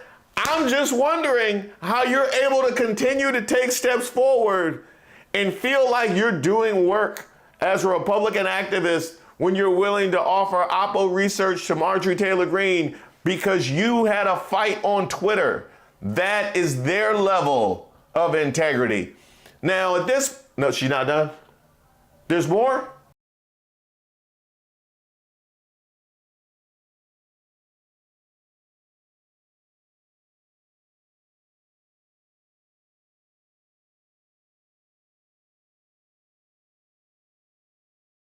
J6 prisoners are suffering in jail because of Marjorie Taylor Greene's lies. She raised money off of her empty promise to free J6ers. She got rich in Congress trading stocks and let the J6ers rot. You can't trust her. Now she's attacking me and Donald Trump. Oh no, she's not attacking Donald Trump. She's attacking you. Thanks for the stocks though. Thanks for the stock tip. That, I'm sure that will be useful oppo research. Now, it's at this point that Laura Loomer decided to go with video. And once they start going into the phone archives, it's deep. Then posted, Marjorie Taylor Greene is two-faced. She used to call me, begging me to write her one-liners that she could read in Congress about Ilhan Omar and Rashida Tlaib. And now she's acting like a lefty, calling me racist over a funny joke. You mean one-liners like the Arby's thing? Is that what you're talking about? And the Zangief joke? Okay. That seemed to be her brand of humor. I see why she would ask that. This is a woman who has no convictions. Like a hooker, she sells herself to the highest bidder. Her highest bidder, in her case, was Speaker McCarthy. Now she's irrelevant and she's lashing out because she's jealous. Why is Marjorie Taylor Greene working with Democrats to attack Trump allies 50 days out from the election? It's time for people to come to terms with the fact that this woman is not who she pretends to be. Marjorie Taylor Greene is the most miserable lying bee in Congress, and we need to inform more MAGA patriots of how treacherous this woman is. One thing that is consistent of MAGAs is their persecution complex. They're not attacking Trump allies they're attacking you. Yeah, they're attacking you. And it's not Marjorie Taylor Greene teaming with Democrats. It is Marjorie Taylor Greene joining the human race in opposition to how you move. That is a very significant distinction. There's more? Okay. Why did Marjorie Taylor Greene team up with MSNBC and the rest of left-wing media to demonize the only journalist who's exposing the wrongdoings of Judge Merchan and his daughter, when they know they don't want to talk about families? That's the last thing that they want to talk about. That would be like the GOP bringing up military service. Oh, they did? They did? Wow. Have you noticed you never see MTG speak out about the lawfare against Trump anymore? Why did she take a month-long vacation right after Trump was shot? And why did she lie about the releasing of J6 tapes, only to say we shouldn't for the sake of protecting the security of the Capitol? Why does MTG continue to support and work with Kevin McCarthy, who's openly working to sabotage Donald Trump? Why doesn't she ever speak out about Fani Willis and voter fraud in Georgia? We know why. MTG planted a hit piece against me when I was hired by Trump in March of 2023, only to have that sabotaged when MTG worked with Maggie Haberman to plan a hit piece against me, and now she's doing it again because she wants to sabotage Trump because she wasn't picked as VP. First of all, I don't know that Marjorie Taylor Greene was ever seriously considered for VP. But if we're taking shots and throwing strays at Maggie Haberman, I support it. I got a whole video coming out about Maggie Haberman. Look out for that. Why would you, as a sitting member of Congress, work with MSNBC to try and sabotage one of President Trump's most vocal allies, who's doing all of the heavy lifting as it relates to research to expose his enemies? Now, here is where you see the persecution complex in 4K. So anything that I do, if I get any criticism, all of a sudden you're sabotaging one of President Trump's most vocal allies. So pretty much I am invulnerable no matter what I say and no matter what I do.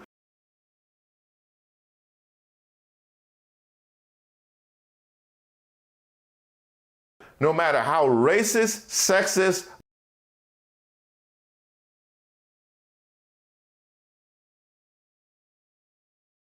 vile and disgusting my behavior,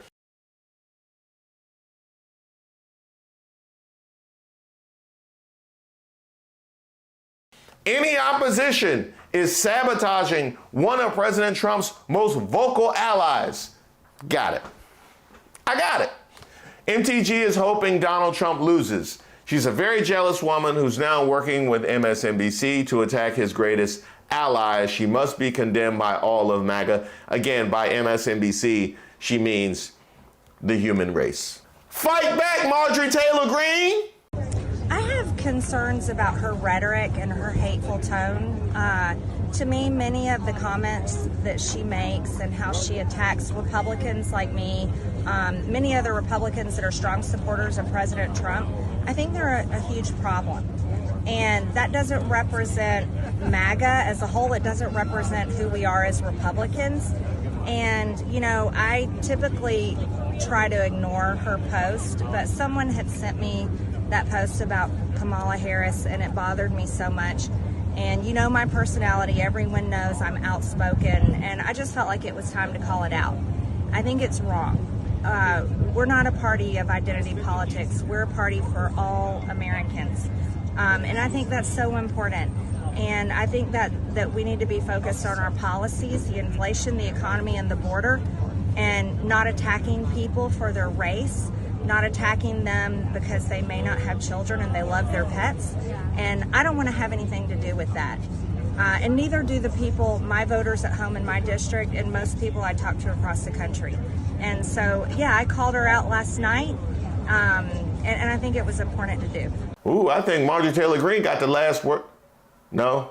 While you were busy having sexual affairs, cheating on your husband and getting divorced, and propping up Speaker McCarthy and engaging in insider trading in Congress, MTG, I broke many of the stories regarding the weaponized lawfare against President Trump. I traveled to the Darien Gap to expose the invasion firsthand and captured illegal aliens on camera who pledged to vote for Democrats.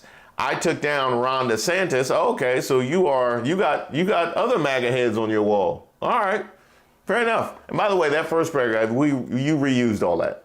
Yeah, you reused all. Now you biting off yourself now. I took down Ron DeSantis and defended Donald Trump for all the backstabbers who tried to defeat him in the primary. Just in case you were wondering if she's a right-wing activist or a devout conservative, no, this is a Trump sycophant who has no loyalty to anything that's not Trump. Just so we're clear. And congratulations, GOP, for empowering these people. You took a month-long vacation right after Donald Trump was almost assassinated. That's the second time she brought that up. I wonder what she's trying to insinuate. And you have lied about impeaching Biden, you lied about impeaching Mayorkas, and you lied about releasing the J6 tapes, and then said they shouldn't be released. I've done all the heavy lifting while you've been writing books and attacking Trump's closest allies in an effort to elevate yourself. You even attacked J.D. Vance in your clip below, but you don't have the courage to say his name. She probably didn't say his name because she wanted to keep the reporters around. Really, because anything, not only is he boring, he makes anything else boring. Like, you just mention his name and all of a sudden I want to walk away. Like, when I read it, I just wanted to end this video. You've been telling voters in Georgia that Donald Trump is not going to win the election, and so you think it's best to forge an alliance with Kamala Harris. Yeah, because that's a thing that's happening. Why have you declined to assist election integrity activists in Georgia who are trying to secure the election? Probably because you don't want to get arrested like those people likely will at some point if they keep moving the way they're moving. What's that, Lindsey Graham? You being reasonable?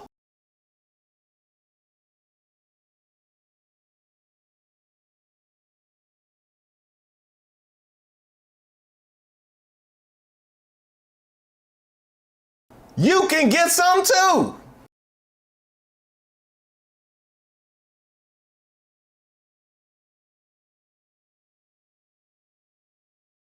My, have the chickens come home to roost. Now, what we have here is the inevitable outcome when you attract the most hateful bunch possible. It's only a matter of time before it becomes a hate firing squad, okay? It's only a matter of time. And by the way, I can't believe that I've gone this far in the video without cueing the music.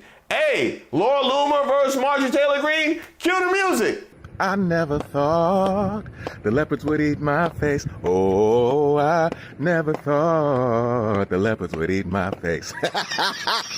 But they are! Also important to keep in mind, none of this is about principles. None of this is about conservatism. None of this is about issues. This is about the ego of one man in Donald Trump and how his ego now infects his sycophants. Now it's about her ego. She can't take any level of criticism without going nuclear and characterizing it as a sabotage of Trump and his supporters. You're incapable of being racist. You're incapable of being sexist. You're incapable of being Islamophobic. You're incapable of being homophobic. You are incapable of being wrong in any way without it being a sabotage of Donald Trump and his supporters. And you wonder why he moves the way that he does, why he won't in the debate admit to things that the rest of us already know are true, and in some cases wouldn't even be that problematic to admit. He just can't do it. We have had a complete movement infected by the mindset of third grade. That is what we see right here. The bully mentality, my way or the highway, I can never be wrong. Things that we typically work out by the time we get to junior high, that is operating at its highest level at the head of one of our major political parties. Also of note here, what's happening to Marjorie Taylor Greene is exactly why this kind of movement has elevated itself and permeated the Republican Party, because people don't want to be on the wrong side of the most wild, unhinged folks that have no business being in positions of power. Once they get there, people don't want to end up on the wrong side of a tweet storm, so they go along with this nonsense and don't call it out. And as much as I never want to give Marjorie Taylor Greene credit, I will give her credit for calling it out. But in calling it out, this is what happens. And all of a sudden, you get all of this litany of offenses exposed. The kinds of things that somebody in my position might say, by the way. I think it's pretty rich that she's calling Marjorie Taylor Greene a leftist, because she certainly sounded like one in her takedown of Marjorie Taylor Greene. But again, these are all things that you presumably knew before she posted her opposition to your tweet. But it was totally fine yesterday, right? Thank you guys so much for watching the video, and especially those of you that have liked and subscribed to the page. Did y'all know I had a website? I know, it's so kind of old-fashioned these days. Yes, I have a website, reesewaters.com. There you'll find my most recent work, but also my past work if you want to know a little bit more about me. You'll also find a portal where you could sign up for my newsletter. You could also sign up by sending me an email at reese@reesewaters.com. You could also send me any suggestions for ideas, something I need to take a look at, or you just want to say hello. And by the way, if you go to the website now, you'll find a little something special. That's right, we got merch. There's mugs there, there's t-shirts there, there's hats there, repping street politics, troubled waters, and of course, racists of the week. Where would we be without racists of the week? I don't know that I would have any content.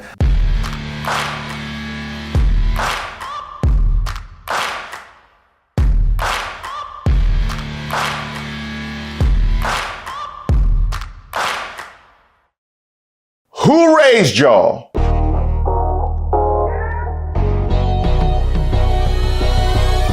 Hi, my name is Reese Waters, and welcome to the latest installment of Who Raised Y'all, honoring those that are doing their very special part in order to make our society worse. You know, the kind of people that will be asking to speak to the manager at the pearly gates.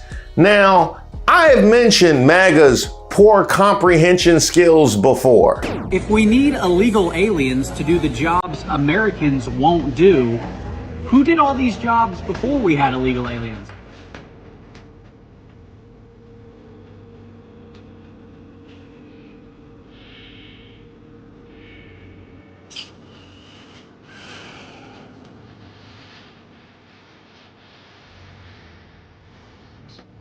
In fact, literally everyone has noticed MAGA's poor comprehension skills before. This show tonight has all the earmarks of Russian propaganda. But this is something entirely else.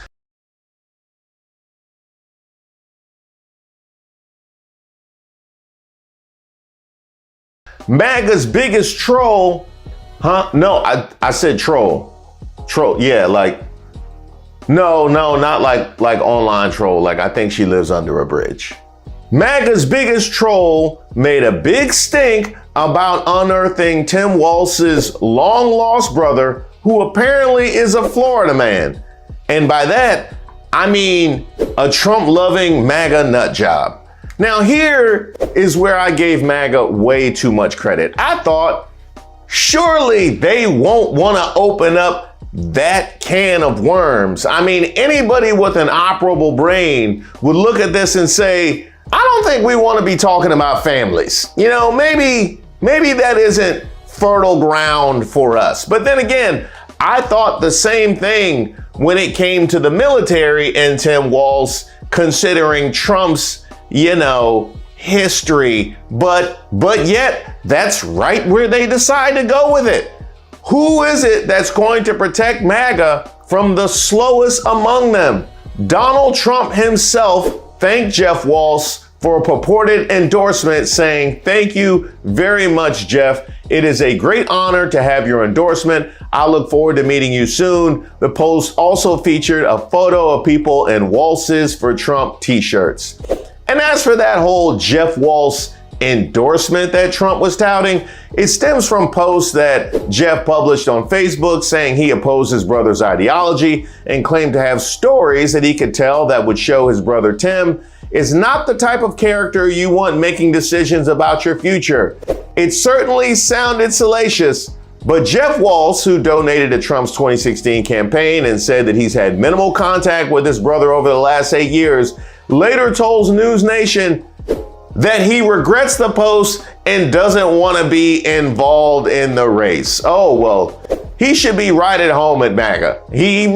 Now I see why Trump appreciated him, because the kind of man that would question if Kamala Harris is black and then stand up there at a debate saying, I don't care, it don't matter to me what she is, should really appreciate a man who threw this out there about his own brother, then claims he don't want to be involved in the race. I mean, even a used car salesman would be proud of that bait and switch. And by the way, those stories about their younger years that he was prepared to tell, quote, nobody wanted to sit with him because he had car sickness and would always throw up on us. That sort of thing. There's really nothing else hidden behind there. People are assuming something else. There's other stories like that, but I think that gives you the gist of it. Yeah, I think I got the gist of it. This is all time that none of us will ever get back. I think I got the gist of it. And now I understand why you didn't want to be involved in the race, because even you realize after you press send, I have absolutely nothing to say. I would also add that by omission, if those are the stories, if those are the destructive stories that you have about Tim Walz, is him having car sickness, sign me up. Not to mention, Tim Walz says he doesn't even recognize the people that are wearing the Nebraska Waltzes for Trump t-shirts in a photo that's making the rounds on social media. It turns out that they're distant cousins. Now here's the part where a normal person would just take the L and keep it moving. You know, a normal person would just say, oh, this one went bad. We tried. It went horrifically wrong, but we lived to troll another day. Well, the picture of the Waltzes stumping for Trump went viral in MAGA land, because of course it is. Remember how I opened this whole video about MAGA's poor comprehension skills. Even Malik Obama decided to weigh in, and really it's too bad he doesn't qualify for a black job, because he certainly needs one. He always out here trying to get involved in this stuff. So Tim Walz has a bunch of family that bleed red. Now, exactly how does that work? That he has the distant cousins that are MAGA? Does that make Tim Walz a Republican, or does Tim Walz make them Democrat? Like, explain to me how this works, MAGA. I'm trying to figure out. In fact, I'm sure all of you guys that are posting this kind of stuff on social media, you guys all have Democrats in your family. So does that make y'all sellouts? Like, I'm trying to think, like, whose power trumps the other one? You know what I mean? Like, do you having Democrats in your family make all of the things that are coming out of your mouth hypocritical and nonsense? Like, y'all have to help me with this. And by the way, didn't y'all learn the last time that you decided to pick on Tim Walz's family? I'm reporting on the very last day of the Democratic National Convention here in Chicago, Illinois, and I feel like the entire week I've been very demure, very mindful, very cutesy, but ever since I saw Ann Coulter say this about Tim Walz's son who is disabled, I'm gonna say fuck that shit. It's all out of the window. Man, fuck you, Ann. Don't nobody give a fuck about a woman who died 10 years ago and is decomposing and still dyes her hair with peroxide in the motherfucking sink. What the fuck do you know about raising children, okay? Childless monkey women for Trump. That's exactly what you are, because you look like the Wicked Witch of the motherfucking West and need to throw water on your ass to make you melt. We are tired of this shit. And as Michelle Obama said earlier this week, we're no longer going high when y'all go low. We're gonna drag your big ass to hell where your unseasoned succubus ass belongs. Fuck you. And you know, MAGA tried the exact same thing with Judge Merchan's daughter. Y'all remember that? The thing that the president is prevented from saying, which is a disgrace, is that every single person involved in this prosecution is practically a Democratic political operative. The judge inside, his daughter, is making millions of dollars running against Donald Trump, raising money for Donald Trump's political opponents. Just so I'm clear, So it is improper for Judge Merchan's daughter, in order to be a full citizen of the United States and work with her own personal political preference. That's wrong, but it's perfectly fine for the judge himself in the case of Clarence Thomas, who sits on the Supreme Court. It's perfectly okay for Clarence Thomas to accept gifts to do the work on behalf of Harlan Crow and his right-wing donors. Clarence Thomas must resign. I'm just a civil servant. And if he doesn't, well, if there was ever a case to impeach a Supreme Court justice, this is it. For years, Thomas failed to disclose flights on private jets, super yacht trips, and stays at resorts he received as gifts from a Republican mega donor. Even though the Supreme Court has no legally binding code of ethics, and justices remain among the least accountable people in our government, legal experts claim that Thomas violated federal disclosure laws when he failed to report the free travel he was gifted. But at the very least, he's violated the public's trust and corruptly exploited his position of power to subsidize a life of luxury. Enough is enough. Supreme Court justices clearly can't be trusted to police themselves, and Chief Justice Roberts has shown little interest in holding justices to account for numerous conflicts of interest. The Supreme Court is facing a serious legitimacy crisis, and failing to hold Thomas accountable will only make it worse. So it's okay for the judge's wife to get involved in activism, but just not the judge's daughter. Is that what we're going with? Okay, I'm trying to understand. And by the way, no, Justice Roberts, I didn't forget about your wife neither. So Brian Fallon, here's the problem. Again, we don't know what we don't know. So a lot of this is covering the public's perception of the court. But here's what we're not going to do, at least here. We're not going to cover any more Supreme Court justices who give speeches bemoaning the 7% of Americans who trust them when they continue to ignore and defy all the laws of gravity about what makes any institution untrustworthy. It is a lack of transparency. It is this ruse that you can somehow police yourself, investigate your own leaks. It is this idea that you are above the law, which is how they all act. And it is this idea that they are this body that can say things before another branch of government, the Congress, that have no resemblance to what they do in their branch of government, the judiciary. I want to ask you very quickly about another subject, too. There was a secret recording made at a meeting where many Supreme Court justices and their spouses were. And Martha Ann Alito, the wife of Supreme Court Justice Samuel Alito, was discussing how she feels about apparently a pride flag that was flown not far from her house. Listen.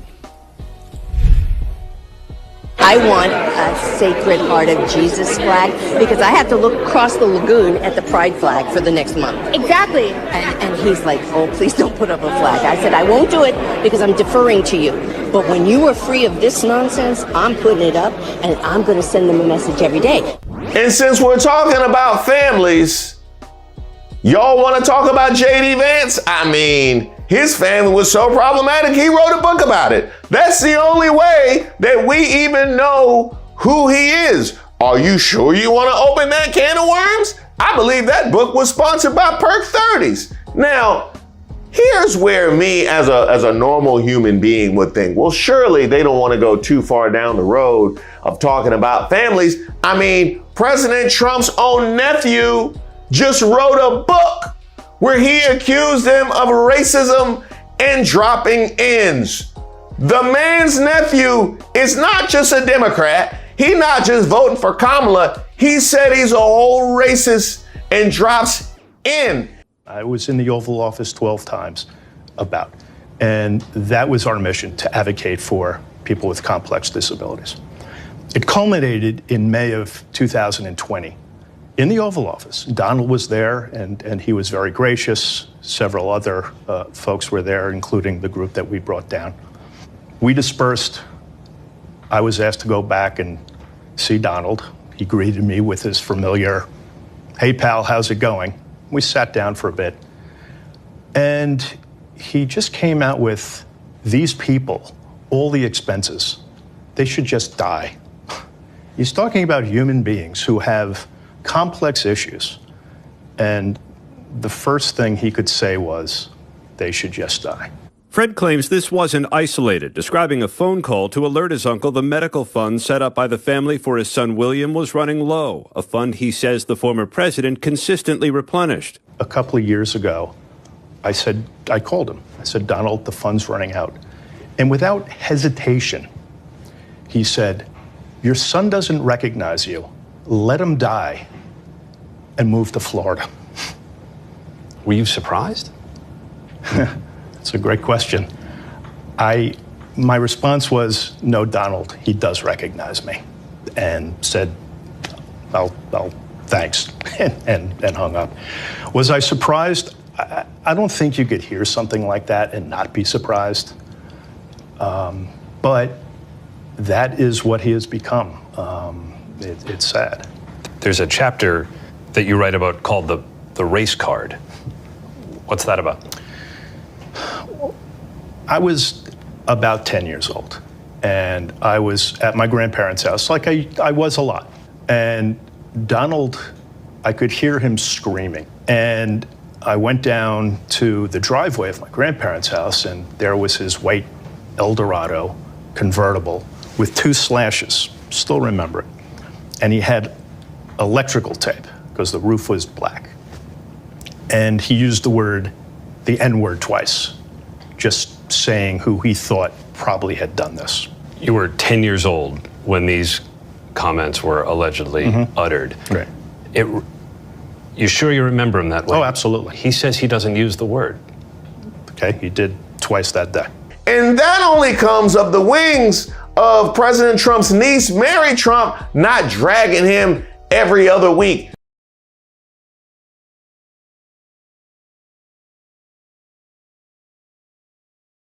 As many of you know, when it comes to Donald Trump, I think he's a loser. What most people don't understand is that Donald Trump also thinks he's a loser.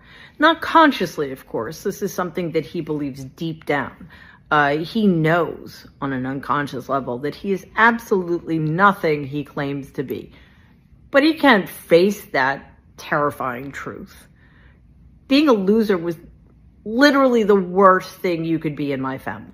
So what does he do? He overcompensates by pretending and actually consciously believing that he is the greatest thing ever to happen. He thinks he's better than everybody else. He thinks he's more successful than everybody else. He thinks he's smarter than everybody else.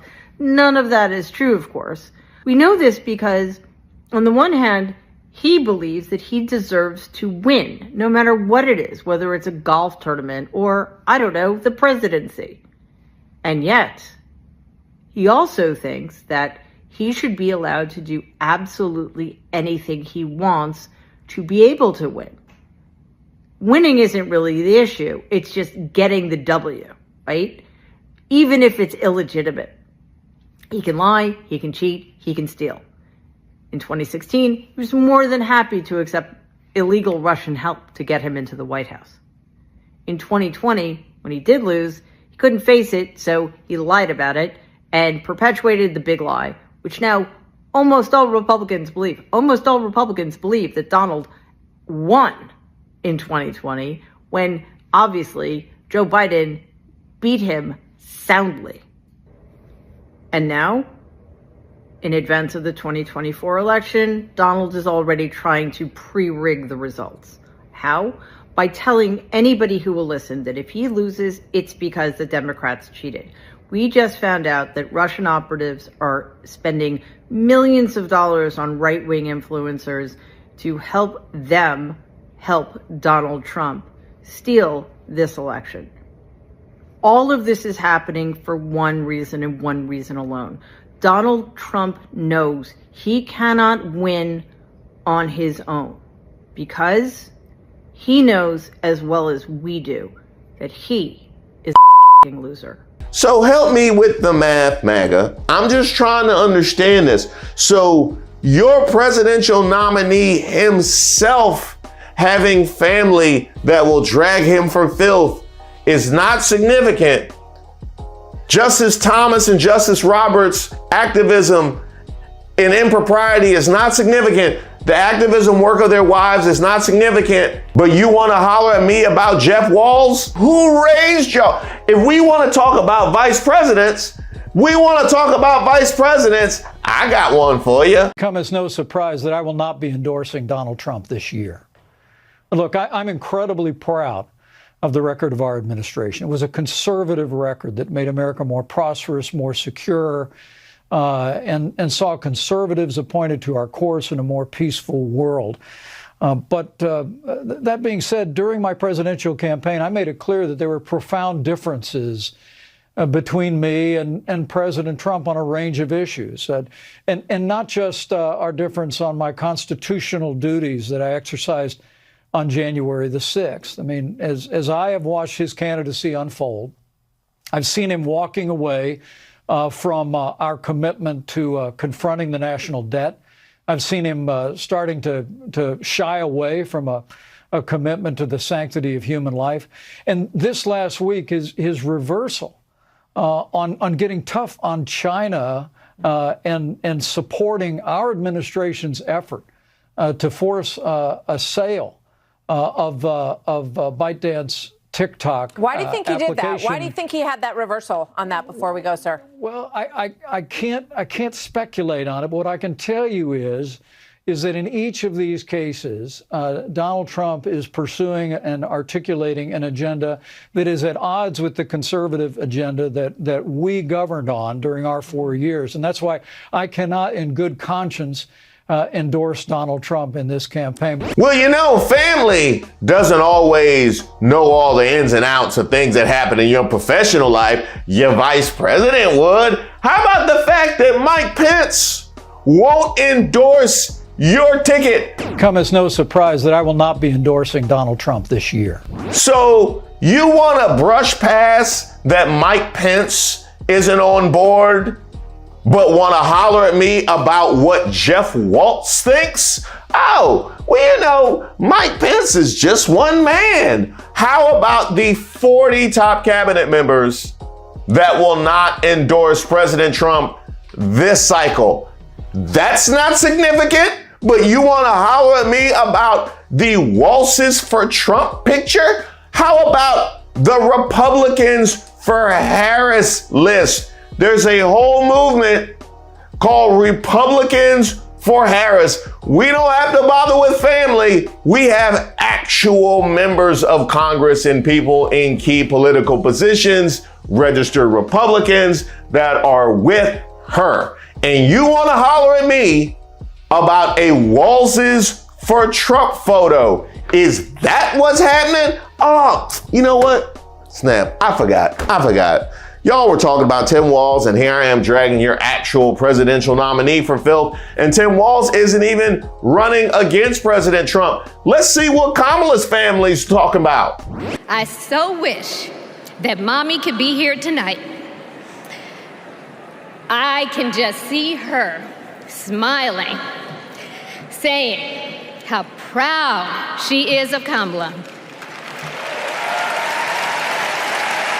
And then, without missing a beat, she say, "That's enough. You got work to do." She would tell all of us to roll up our sleeves and get to work, to elect a leader who sees the potential in each of us, a leader who cares for all of us, a leader who fights for every one of us. Our Democratic nominee, my big sister, the next president of the United States, Kamala Harris. No, that's not going to help you. No, that is not going to help you. You know what? Let's see what JD Vance is up to. What can we do about lowering the cost of daycare? Hayden, obviously a working family, and it's very hard for working families to get by. How will we lower the cost of daycare? It's such an important question, Charlie. And I think one of the things that we can do is make it easier for family models to choose, or for families to choose whatever model they want, right? So one of the ways that you might be able to relieve a little bit of pressure on people who are paying so much for daycare is make it so that maybe like grandma or grandpa wants to help out a little bit more. Or maybe there's an aunt or uncle that wants to help out a little bit more. If that happens, you relieve some of the pressure on all the resources that we're spending in daycare. Now, you talk about just daycare. Let's say you don't have somebody who can provide that extra set of hands. Yeah, that's looking bad too. That is looking bad too. You know what? This has gone so poorly. Why don't y'all start a fight amongst each other? You got to distract you. Hey, Luma, attack Marjorie Taylor Greene. Remember when you destroyed your family so you could have sex with a Zangief cosplayer? Who's writing her stuff? Tell me again how you and the Arby's in your pants are representatives of the GOP.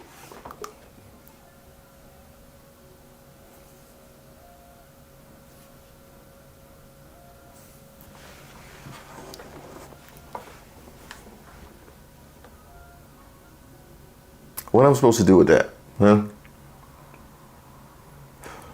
Oh, you know we're gonna have to talk about that. But congratulations to you, Laura Loomer, and all of your MAGA sycophants along with you, and Jeff Walz, and everybody else who's in that picture.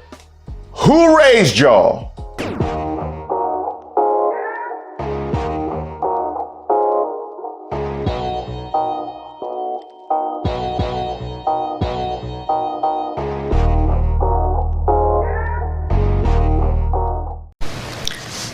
Donald Trump was fired by 81 million people. So let's be clear about that. And clearly he is having a very difficult time processing that. In Springfield, they're eating the dogs. The people that came in, they're eating the cats.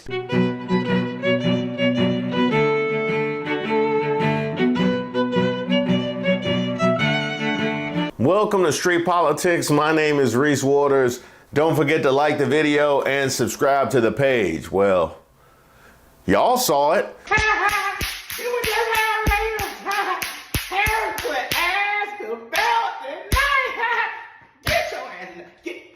your ass in there, 45. Put them goddamn hands down, 45.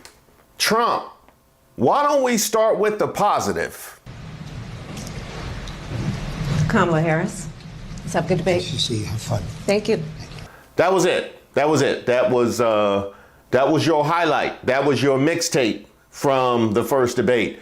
Kamala, as far as your highlights. Donald Trump was fired by 81 million people. So let's be clear about that. And clearly he is having a very difficult time processing that. World leaders are laughing at Donald Trump. I have talked with military leaders, some of whom worked with you, and they say you're a disgrace. It's important to remind the former president you're not running against Joe Biden, you're running against me. The alliances we have around the world are dependent on our ability to look out for our friends and not favor our enemies because you adore strongmen instead of caring about democracy. I'm going to actually do something really unusual, and I'm going to invite you to attend one of Donald Trump's rallies because it's a really interesting thing to watch. You will see during the course of his rallies, he talks about fictional characters like Hannibal Lecter. He will talk about windmills cause cancer. And what you will also notice is that people start leaving his rallies early out of exhaustion and boredom. And I will tell you, the one thing you will not hear him talk about is you. I absolutely support reinstating the protections of Roe v. Wade. And as you rightly mentioned, nowhere in America is a woman carrying a pregnancy to term and asking for an abortion. That is not happening. It's insulting to the women of America. And understand what has been happening under Donald Trump's abortion bans. Couples who pray and dream of having a family are being denied IVF treatments. What is happening in our country? Working people, working women who are working 1 or 2 jobs, who can barely afford childcare as it is, have to travel to another state to get on a plane sitting next to strangers to go and get the health care she needs. Barely can afford to do it, and what you are putting her through is unconscionable. And the people of America have not, the majority of Americans believe in a woman's right to make decisions about her own body, and that is why in every state where this issue has been on the ballot, in red and blue states both, the people of America have voted for freedom. Let's remember that when it came to the Proud Boys, a militia, the president said, the former president said, stand back and stand by. So for everyone watching who remembers what January 6th was, I say we don't have to go back. Let's not go back. We're not going back. It's time to turn the page. And if that was a bridge too far for you, well, there is a place in our campaign for you to stand for country, to stand for our democracy, to stand for rule of law. I mean, honestly, I think it's a tragedy that we have someone who wants to be president who has consistently, over the course of his career, attempted to use race to divide the American people. You know, I do believe that the vast majority of us know that we have so much more in common than what separates us, and we don't want this kind of approach that is just constantly trying to divide us, and especially by race. And let's remember how Donald Trump started. He was land, he owned buildings, and he was investigated because he refused to rent property to black families. Let's remember, this is the same individual who took out a full-page ad in the New York Times calling for the execution of 5 young black and Latino boys who were innocent, the Central Park 5. Took out a full-page ad calling for their execution. This is the same individual who spread birther lies about the first black president of the United States. And I think the American people want better than that, want better than this. So I think you've heard tonight 2 very different visions for our country. One that is focused on the future, and the other that is focused on the past, and an attempt to take us backward. But we're not going back.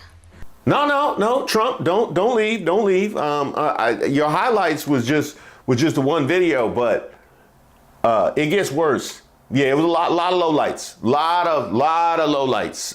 Now, obviously, the dogs and cats are getting most of the attention. Harris, thank you. President Trump, on that point, I want to get your response. Well, I would like to respond. Let me just ask, though, why did you try to kill that bill, and successfully so? That would have put thousands of additional agents and officers on the border. First, let me respond as to the rallies. She said people start leaving. People don't go to her rallies. There's no reason to go.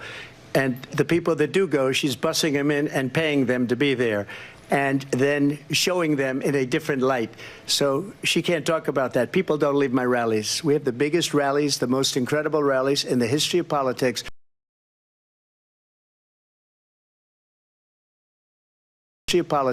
That's because people want to take their country back. Our country is being lost. We're a failing nation. And it happened 3.5 years ago. And what's going on here, you're going to end up in World War III, just to go into another subject. What they have done to our country by allowing these millions and millions of people to come into our country, and look at what's happening to the towns all over the United States. And a lot of towns don't want to talk. It's not going to be Aurora or Springfield. A lot of towns don't want to talk about it because they're so embarrassed by it.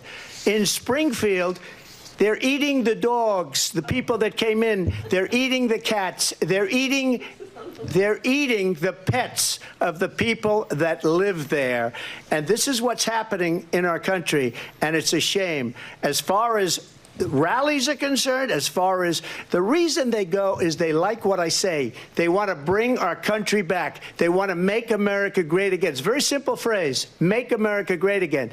She's destroying this country, and if she becomes president, this country doesn't have a chance of success. Not only success, we'll end up being Venezuela on steroids.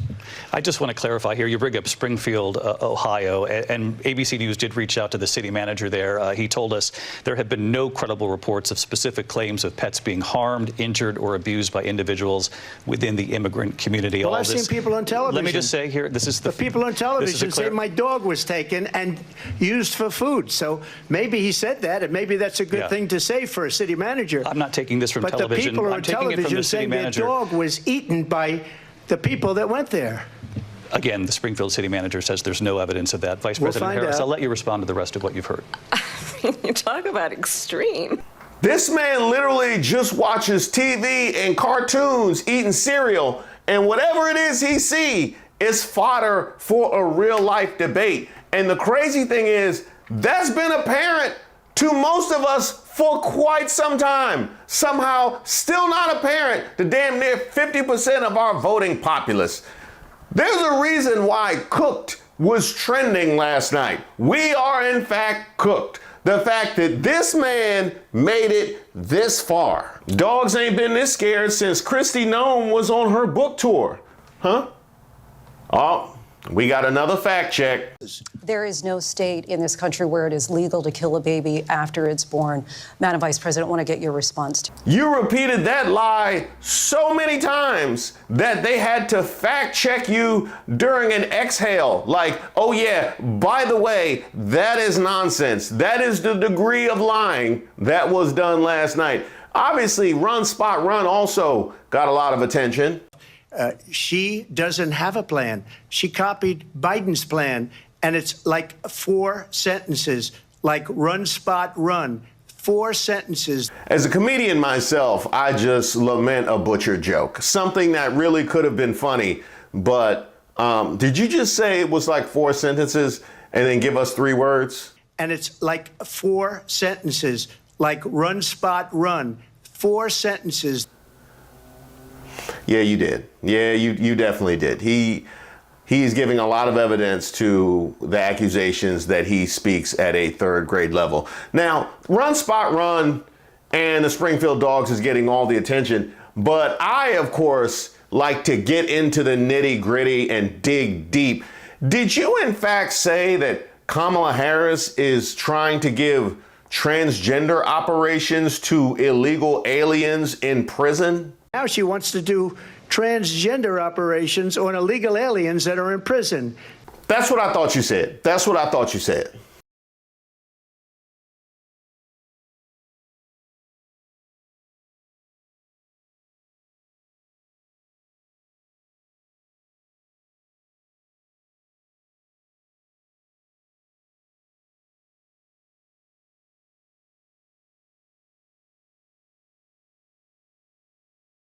Now, obviously, the Republicans have done a lot to try and push the narrative that Kamala Harris doesn't have any policy plans, that we can't get any specifics from Kamala Harris. Yet here you go. Yes or no, you still do not have a plan.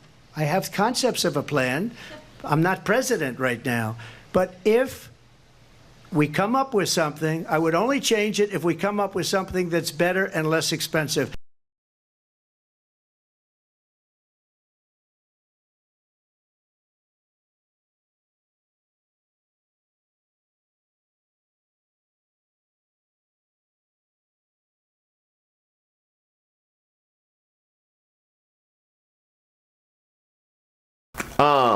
I hate to bring this to you. Guess who else isn't president? Huh? I just want you to guess who else isn't. Kamala Harris. That's right. That's right. That's right. Good job. Good job. Oh no, don't go nowhere. Don't go nowhere, because the AKAs want to talk to you. Did you say that she went to a sorority party? She hates Israel. She wouldn't even meet with Netanyahu when he went to Congress to make a very important speech. She refused to be there because she was at a sorority party of hers. She wanted to go to the sorority party. If there is one group that you don't want to upset,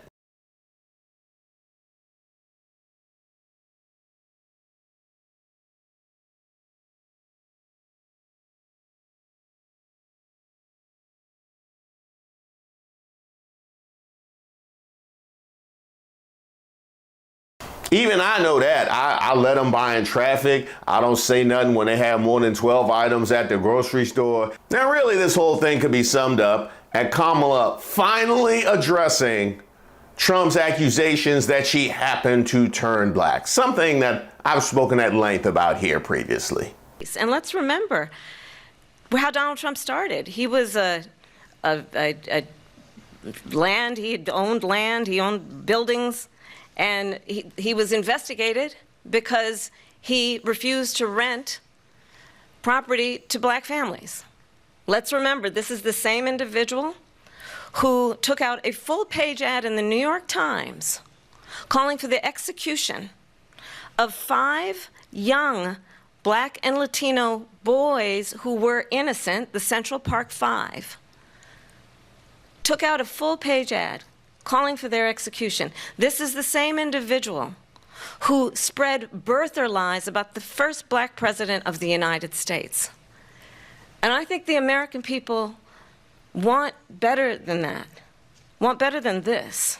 But yet, Trump has the nerve to say, I don't, and I don't care. I don't care what she is. I don't care. You make a big deal out of something, I couldn't care less. Whatever she wants to be is okay with me. But those were your words, so I'm asking. I don't know. I mean, all I can say is I read where she was not black, that she put out, and I'll say that. And then I read that she was black, and that's okay. Either one was okay with me. That's up to her.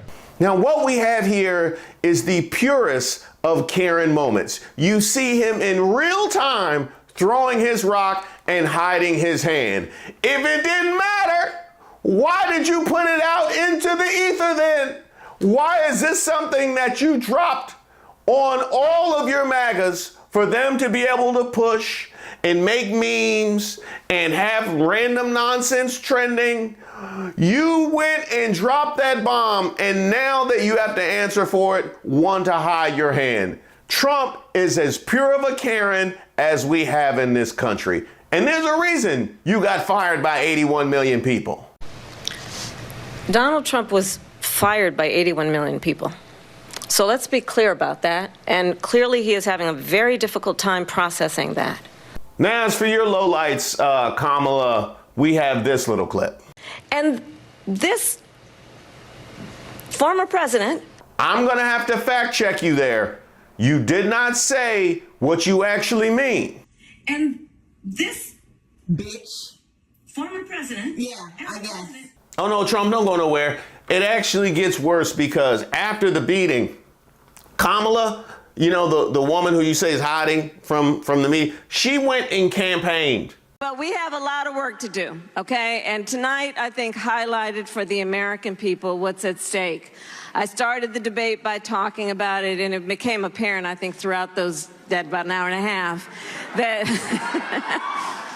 Look, this is very much 2 different visions for our country. You, on the other hand, decided that you wanted to just loiter and hang around and throw out random numbers speaking to how well you did at the debate. It was the best debate I've ever personally that I've had. We're getting polls that show 92 to 6, 88 to 11. We're having a lot of great polls that just came out.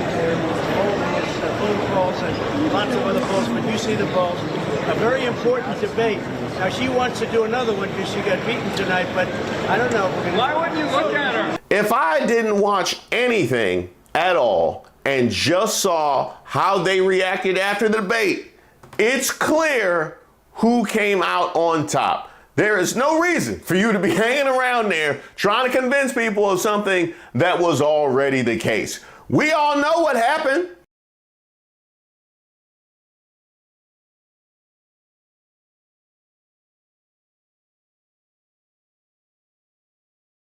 It was so bad, even Fox News had to tell the truth. Look, make no mistake about it. Trump had a bad night. He rose to the bait repeatedly when she baited him, something I'm sure his advisors had begged him not to do. In the first debate when Biden attacked him, he just kept his cool and kept going. In this debate, he rose to debating, and we heard so many of the old grievances that we'd long thought that Trump had learned were not winners politically. Mm-hmm. And there they all were, talking about how he didn't lose the election and all that. I mean, my sense is that she came out of this in pretty good shape. Now, how long this will last and is anybody's guess. But for tonight, at least, This was pretty much her night. You're saying she had a good night? I'm saying she certainly did. Vice President Harris was clearly well prepared, practiced on the offensive much of the night. Former President Trump did take a lot of the bait that she threw out. He just didn't seem like he was ready. If you're a voter watching tonight, I was reminded of the great Dennis Green, the former coach of the Vikings, who said they are who we thought they were. And Donald Trump tonight was that guy. Two, she conveyed the calm. She conveyed a preparation. Now, that's not to say there weren't any sycophants that weren't willing to debase themselves to complain about the refs in the aftermath. What he said, I think the biggest loser in the debate, and we talked about this pre-debate, is ABC. The fact that we didn't get to fundamental, strong positions that Kamala Harris had taken on very deep and profound issues involving the economy and immigration and ending private health care and defund and dismantle. Well, I watched it. Did you watch it? I'm disgusted. I'm disgusted. I'm ashamed of those moderators at ABC News. They did exactly what their bosses wanted them to do. Yeah. Okay, you watched the debate. Let's get your overall view. Yeah, I mean, it was 3-on-1. It was sort of what we expected. Kamala Harris got up there. She lied. She brought up Project 2025, not just once, but multiple times, knowing full well that's something Donald Trump has disavowed. He says, I have nothing to do with it. Without your bravery, we're all out of luck. No, this can't be denied. You gotta be special. Tell me you lost without telling me you lost. I ain't never complain about the refs after a game that we won. Now, hear what they're saying. They're mad that the moderators actually managed to fact check Trump on a couple of occasions.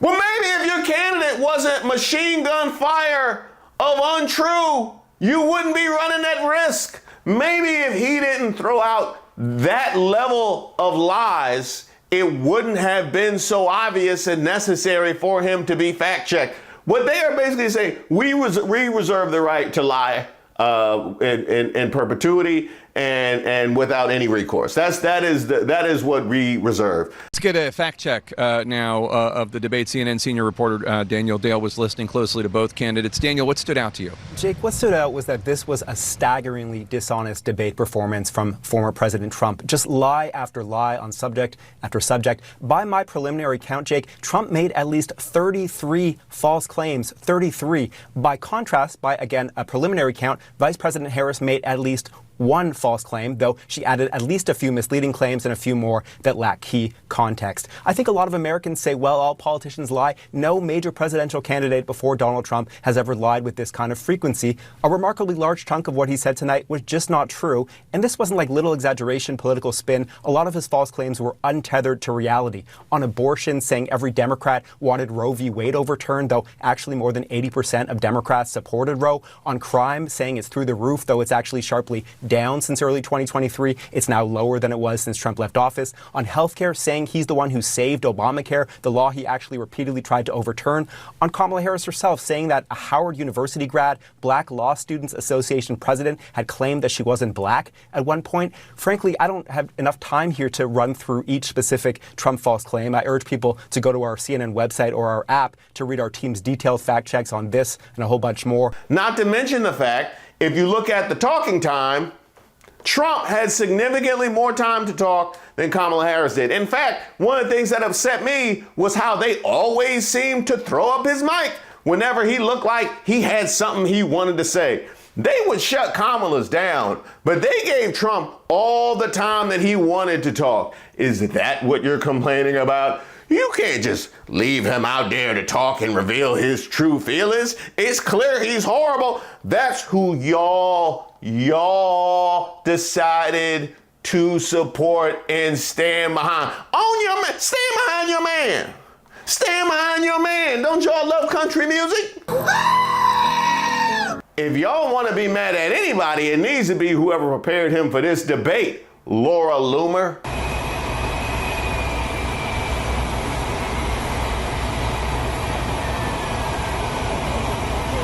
Yeah, he out here bringing this Laura Loomer to the debate. Like the way they talk and their little DEI Shaniqua voices, and it's just very piercing, very irritating sound. They all have the same voice. I'm talking about Kamala Harris, Letitia James, and Fani Willis. Like all of the meritless DEI Shaniquas talk the same way. It's very obnoxious the way that they talk. And you want me to think that he was in any way prepared to win with that brain trust? Meanwhile, Kamala just got Taylor Swift's endorsement.